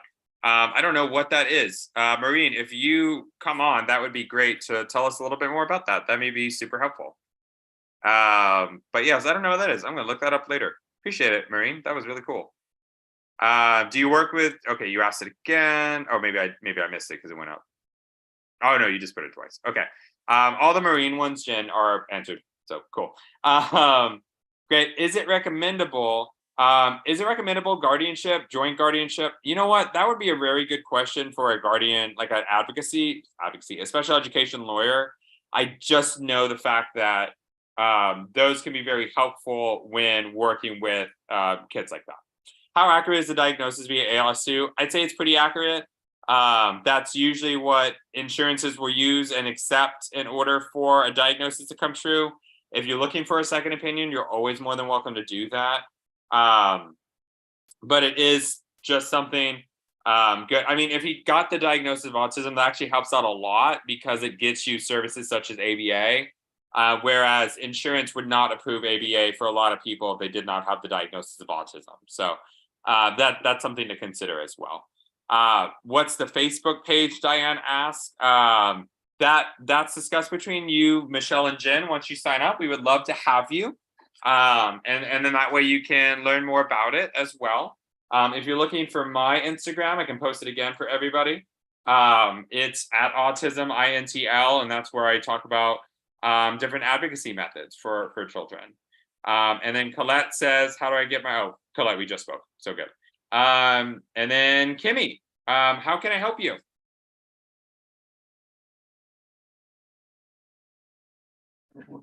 Yes, hello. Hi. Hi. Yes, I have a son. He'll be 3 years old and 6 months. So he's still nonverbal. Okay. Yeah, he was actually talking before now, but it stopped. He was calling daddy and the whole thing stopped.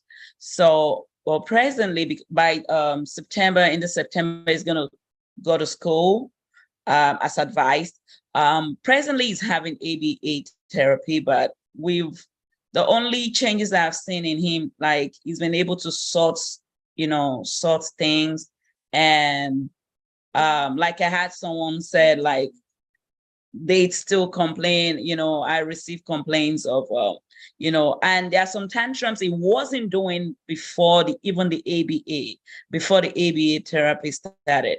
It wasn't, he doesn't get upset, but now I see that he get upset sometimes, like he get angry if he wants to express something, if he's hungry, he's crying. But the only thing that makes me know that he's hungry is he keeps touching his stomach. And that's the only way I know. But with the ABA, because they come into the house and they spend like 6 hours with him, 3 hours in the morning, then 3 hours later in the evening. So, but I have concerns about the ABA program that I've not really been, I saw some other opposite side, some things that I've not seen my child do before the therapy started. But I see on the other side too, I see some improvement, like the sorting of a thing. He wasn't doing that initially. So, but now he has started. They started the potty training with him, and because he was showing some tantrums, they had to stop. And ever since then, they stopped the potty training. So we've not been able to go back to that because they said he was showing some tantrums with that. So they had to stop outrightly. We've not been able to do that anymore. they said because it's going to, they don't want him to start, to continue the tantrum. So what I think is for us to stop outrightly, because I was like, we still need to, I don't want him to stop outrightly or forget some things, but they said we have to stop it. So now we are not on he's not doing any potty training right now. So all we're doing is just teaching him how to sort, but I haven't been able to like but because tomorrow I think they're going to, we're having a meeting for him to start school actually with the county. So, and we are having issues also with his feeding. With his feeding, it doesn't eat. Like this evening, we had an issue. Him eating. He went for the feeding clinic, and with the feeding clinic, he was able to eat some varieties. Initially, it was really tough for us to get him to eat. But after the feeding clinic, he was able to eat varieties of food. But for a while, for like 3 to 4 months, he started eating food, but in puree form. It doesn't take solids. Even though he was doing that before the whole relapse, because like I said, it was talking, it was normal, it was doing everything normally before the whole thing changed. So, and that was at the age of like when it was 1 year old. So when it was 1 year and some months, the whole thing started changing. We started seeing some, some changes in him, and that's how we've kept it till now. So, but right now we're still having issues with his feeding, and he doesn't even have any speech right now. We see him call Baba, we see him call Mama, but it's not regular. Like, yes, my son is saying. Sometimes he say Baba, sometimes he say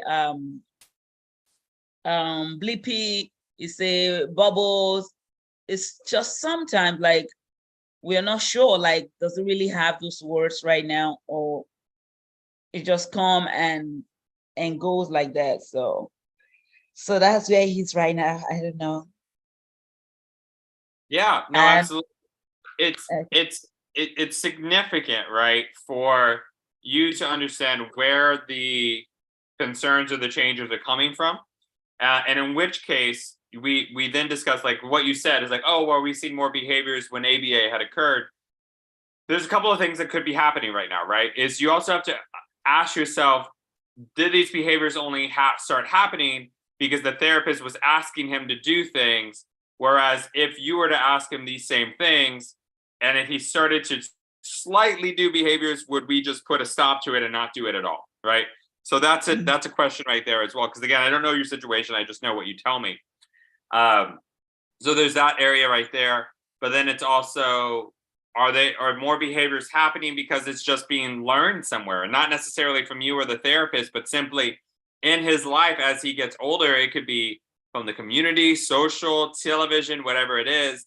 If he sees the behavior happening and seeing it work there, in his mind, it may start becoming, oh, if it works for them, maybe it'll work for me. And so that's where that kind of thing happens, right? It's also making sure that the ABA that you're using is being beneficial to what you're wanting to have accomplished. And by that, I mean, it's making sure that what you are wanting and what you care about is being told to the ABA therapist to begin with. Yeah, I think I told them everything. I told them what I wanted, but like the potty training was one of those things I told them. But like when they asked like, oh, because it's showing tantrums and all that, we have to stop.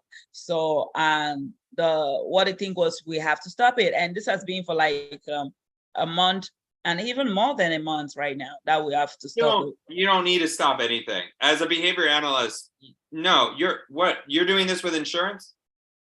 Yes. So you're paying for this, right? You have some kind of copay? No, I'm doing it with Medicaid, sir. I'm doing it with Medicaid. I'm not either way, paying. though, right? Like, it doesn't matter. If the same therapy they're giving you with Medicaid is the same they would give you with private insurance. It doesn't matter if the child is throwing a tantrum. It's up to that professional to say, hey, your child's throwing a tantrum, but I'm going to come up with an intervention that will help that child through the tantrum. not just say, oh, your child's throwing a tantrum, so we're not even going to try. Like that's not acceptable. Yeah, like I went to the feeding. He has an appointment yesterday. We went to the feeding clinic, and they saw when he wanted to sleep at the meet. He wanted to sleep, and he started eating me, and they were looking, because that was not the during the feeding clinic. It wasn't like that. It wasn't like that. We spent like 8 weeks. I left my job for that. For the feeding clinic at that point. So we were there for like 8 weeks. And it wasn't like that during that time. After the feeding clinic, that was when he started the ABA. So the ABA, they come to my house, spend 6 hours, like 3 hours in the morning, then 3 hours in the evening. And within the period of time, they've changed. The one that comes in the morning is still permanent, but the one in the afternoon, they've changed him. They've changed the guy. Like, okay, we have the third person right now. And as of today, this evening, I'm just receiving a message right now that, oh, this one that is the ABA that is coming, this app that has been coming for she started like 2-3 weeks ago or so, that she will be ending the session on Friday. I think they're going to get me another person. I'm like, oh my God, this could be one of those things that, because my son is seeing different people, in the afternoon, seeing different people in the afternoon. And, I don't understand, like different people, you telling him something else, this person is coming again, telling him something. I think it's one of those things that could affect him. So because I'm really, really, when I saw that right now, I'm like, no, I think I have to stop this ABA right now because of what I just saw just this evening. With that, so with all of this, a couple of things with all of this, because you're making good points, right? Is number one, you are given with your insurance, likely, Medicaid may be different where you're at, is 1 hour a week of parent training, where you're going to meet specifically with the BCBA to discuss your concerns with the practice as well as their therapy. That's for you every week. So you have a right to go speak to your BCBA. So that's who you need to ask for with this company, is the BCBA. And then number two with this as well is making sure, unfortunately, not all ABA centers, ABA clinics are created the same and are equal. It very much really depends on the ABA center you're with. So I don't know what company you're talking about. It doesn't really matter. It's just what kind of red flags are they giving you, and then what kind of green flags, and seeing if they outweigh one another. Yeah. So, but right now, I think I'll have to stop. I'll have to stop this ABA right now. But changing him into another ABA is another thing. And for him to have, like my husband was saying, that I should still leave him there. So we're going to be on a wait list on another ABA, and and it's going to start school by September. So rather than, this seems really drastic, right? So rather than just leaving the ABA center, I would first talk with the BCBA. Okay. And say, I'm not comfortable with this. I'm not happy. Make me happy, and figure out what that looks like for you. Okay. But yeah, because you're right. You're going to leave to do another 6-month wait or whatever, and that's going to be a long time. Yeah. So you're already in it. Just use all your resources and speak with the BCBA before you do anything drastic. Okay.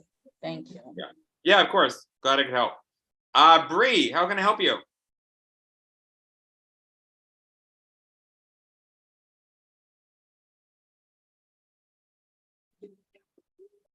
Hi, can you hear me? Yes. Hi, I just had a question. My daughter has this continuing behavior with my cats. She's been pulling their tails really nonstop, and it's something that her OT and even her speech therapists have been trying to give me points on how to prompt her to not do it. I've noticed that she has decreased the behavior with the younger cats, but my eldest cat, which is 15, he's a little bit slower and stuff. And I don't know, she sensed that he's a little bit weaker, but it seems like she stopped with the younger cats and now she's starting that behavior with the older cat. and she's really rough. And my concern is that I can tell that she's trying to control the behavior, because there's times she'll look at me and then she'll look at my cat, and it's like she's trying to stop herself. So I know what I'm doing has helped, because she knows she's not supposed to do it. But it's like I see her give into her urge and she pulls it. Is this a behavior that you've heard of? Because everything's the behavior. So that's something to keep in mind. Every action that you can observe is a behavior. So at that point, what you need to do, what you're doing is apparently working, but what I would do also is heavily praise whenever she doesn't pull the cattail. So that could be tangible, where you give her a Skittle. That could be praise, where you hug her and high five her, but letting her know this is how she gets a good job from mom, and not when she pulls the tail of the cat. Okay. Is this something that you've seen with other kids on the spectrum? No, it's not. And that I don't want you, let me say this too. It's not that I haven't seen it and it's just like the worst thing in the world. It's not. It's just I just haven't had a lot of patience with cats. I had a patient that pretended to be a cat. But that's obviously not the same. But again, that's the same kind of comparison here, right? I'm not going to see every. Go on. I think my concern is she's not doing it to be mean. She's she's learning to be lovable with the cats. I don't feel like there's like a mean intention. I think it's like it comes with the obsessive behavior, that it's an urge that she's trying to learn to control. And I just want, my concern is I don't want it to get worse, where she, thinks it's okay and starts doing other things to animals, because I'm trying to teach her that's not okay. And I don't know, like, do you think ABA would help? Because she is currently in the process of receiving ABA therapy, and I do feel like that would help her with that behavior. To make you feel better too, this is such a low concern. Does that make sense? Okay. Yes. Yeah, like this is easily redirected. It's already sounds like you're already halfway to redirecting. So heavy praises. It's understanding. Okay, my field is it moves away from OCD and all of these other things, right? And it looks truly at what is the action being done, and is it for attention, escape, it feels good, they want something. So look at your daughter, determine what of those 4 reasons would she do it, and then go from there, right? Okay. If it's sensory, great. Then you know that the next step needs to be, I need to replace that feeling with something else. Maybe it's the praise. But yeah, like something like this, ABA can help because they work with behaviors and actions. But this isn't going to be like the worst thing in her life. Does that make sense? Yeah. I just I guess because it got a little excessive, so I'm trying to like redirect her with different things. Yeah. She is a sensory I appreciate your mindset. You're real passionate, and I can tell, and I love that. That's great. Did you sign up? I haven't signed up. I guess like I'm trying to find out, so all your services are completely online with the children. Yeah. And so it's not me with the children. Does that make sense? Like you can bring them and I can see things and that's fine. But it's also like this, how you just told me about the cat thing. Mm-hmm. I would give you directions on how to stop the cat thing. Okay. Like that. Does that make sense? Okay. Yeah. Yeah. And so we do, all of us do that in different perspectives. You know, like this passion you have, and it seems like you're also interested in behavior in general. I think you would really enjoy it. I used to be a para, and I was a behavior interventionist, and so I had a couple of years in this field, and so I got like right before I got pregnant with my daughter, it was like I had a lot of experience, and so I do have a passion in this field, and I think it's helped me with redirecting her and using some of the things that I've been recommended when I worked in a Mod to Severe class. Yeah. I think my only concern is I would love to try your guys' program, but she has Medicaid, which is Medi-Cal here, and it's called Gold Coast. And like I know that you said you guys do accept Medicaid, but is it accepted? We don't take insurance. You don't I get Medicaid at my company Okay. in Texas. Okay. This is out of Okay. pocket, but Okay. Jen and Michelle can do payment methods with you. Okay. Is Make there? sense? Yeah. Yeah. It's just, my husband and I are only on one income, and I would love Yeah. to try your service, but I don't know if it's something we can afford. Is there Talk what's with Jen and Michelle. I'm not the money person here. I'm the, okay. the pretty Okay. face, if you will. So Yeah. I did have one more question. She does have temper tantrums a lot. Yeah. A lot of it is due to her speech delay. Because she can't communicate what she needs, and I've noticed that she gets frustrated when she's trying to tell us something. She does use a lot of sign and body language, which helps for certain things, but some things I just can't understand what she wants, and she gets very upset and screams, and yeah, it kind of I goes would up too. and it goes up and down. It dies down and then it kind of peaks up. And I just don't know. I guess I don't know what else to do. I do want to know if her ABA therapy will help with that, because the It doctor does. it does. Oh, okay. Yeah. So again, and that's why this, number one, your passion, right? But number two, literally probably every concern you have about her right now, I can help with that. And so the same thing with the temper tantrum thing. It's every action that anybody does, even with me moving my hands, that's a behavior. Me moving to flap and touch my head, it's all behaviors, right? The temper tantrum is a behavior. And if it's a behavior, that's in my realm and I can solve that. And that's not a problem either. It's really learning what's behind it. So I said it earlier in that presentation of we look at the root of the problem. And that's why I completely understand where you guys are at, what you're saying, right? But I really think you should at least speak with Jen and Michelle, because we cover this all of the time. And I see this literally all day, every day. Okay. Well, I really appreciate it. So thank you. Yeah, of course. What I'm here for. Thank you. Tanya, I think we'll end with you and then we'll do our raffle, Jen. What can I do for you, Tanya?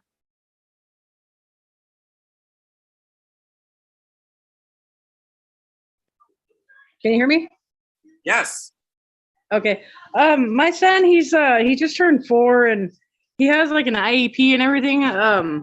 That says he's autistic because he never made eye contact. He stims constantly, and he's shows no interest in potty training. And I kind of just got him back in my life, and I'm just trying to kind of learn him, and I don't know, you know what I mean? Yeah. To understand my child. What's that? Where do you want to start?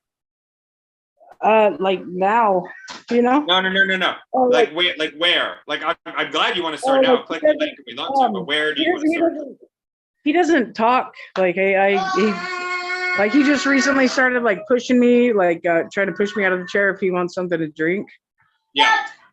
Stuff, and he runs back and forth a lot, or he'll sit there and bang his head on the back of the couch, and that all sounds on the autism. You can probably hear him right now. Yeah, he sounds like a dinosaur. yeah, constantly. And it's almost sometimes when I think he's talking, he'll talk in this crazy, demonic sounding voice in a way. Yeah, no, I had a patient that loved Mickey Mouse, but he said it in a deep voice. He'd be like, Mickey Mouse. I was like, okay, calm down. Yeah. But yeah, anyway, I'm like, whoa. When it comes to the communication aspect, that's a very good area to start at, okay? It's having the understanding that you already know, if he pushes me, that means he wants a drink, and that's fine, right?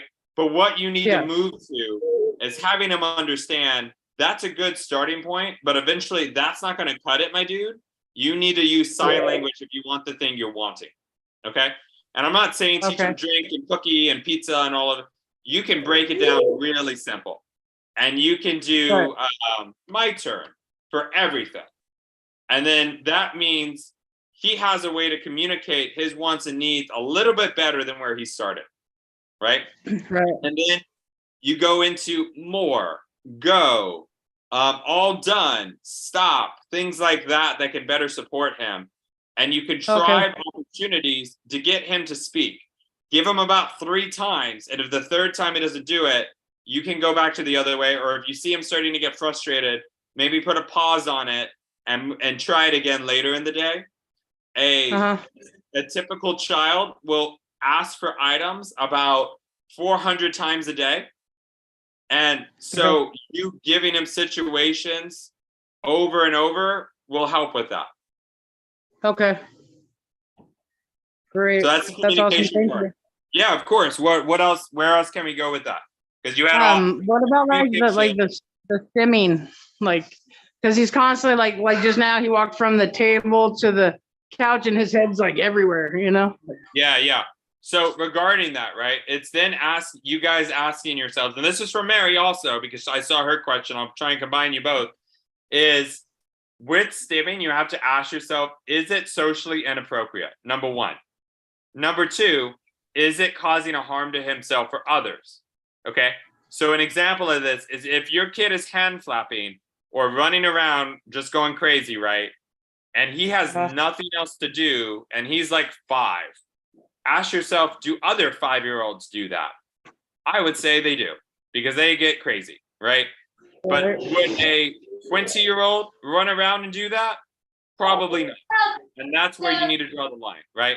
So you start looking at, what does my child do that other children don't? And then determining, does it matter to change? Right. Make sense? Yeah, totally. And you know, he like with his speech too, he sings songs like after a movie or something, like the credits song, he'll sing it, like, and you can hear like he really trying to like work those words out. But you know, it's kind of blows my mind a little bit. Like he can sing, but he can't tell, he won't talk, you know? Yeah. And that's you know what? And something you may want to look into is music therapy, because music therapy has shown to promote more language than typical. Oh, okay. Yeah. Okay. So it's not offered a lot of places, and some insurances will cover it, but it is something that you may want to look at. Okay. What about like potty training? He shows like no interest. He has a little brother that's a year and a half younger, and he's starting to potty train. He don't really talk either, but he's starting to. But I think he has ADHD. But that's okay. And then another thing is like, so my younger one, he's like super hyperactive constantly, and and he's aggressive, and like sometimes I think it might be like disturb my older boy's like mental peace or something. Sure. Is that possible? Say it again. Mental peace. Like his mental stability, like his mind track, like, you know what I mean? I think he kind of, because my younger one's aggressive. If you get concerned about that kind of thing, where it's like more mentalistic, that may be time for you to go see a psychologist. If that's something that you are interested in learning more about. So again, behavior is more external, things that are outside that you can observe. Yeah. Okay. Yeah, because he'll run up to his brother and he'll like grab him real hard or something, like, because he's excited, you know, and like Matthias, my older boy, he just screams like, ah! I don't know. Yeah, so that's definitely different, where it's okay, that's a sensory thing. That's not mentalistic. So that then has you start working on, okay, how do we ask appropriately that you need that you want to hug? And then that's when you can start working with him on sign language or words or whatever. Okay. What about like potty training? Do I just wait for him to kind of want to do that, or? You're going to have to see where he's at. You have to ask yourself, is he able to sit appropriately on the potty for 5 minutes? And if he's able to do that, then you can be good and you can try to get him to go effectively. Yeah, he does not like the toilet at all. He does not. Okay. The little kid potty, nothing. He's like, nope. Yeah, so that's going to be your first step then, is determining, okay, this is what I need to do if I want him to start going on the potty. Right. And like if he doesn't have a diaper on all day, he won't go to the bathroom. He'll hold it until he gets that diaper on. Yeah, you have to get him you have to get a reason for him to want to do that, right? So withholding the iPad, if he loves the iPad, you say first go to the bathroom, then iPad, and doing things like that. Oh, okay. Yeah. Oh, cool. Okay, I get you. I get you. Yep. Cool. Yep. Right on. Well, thank you. Yeah, absolutely. No, glad I could help. All right, Jen, I think we're ready.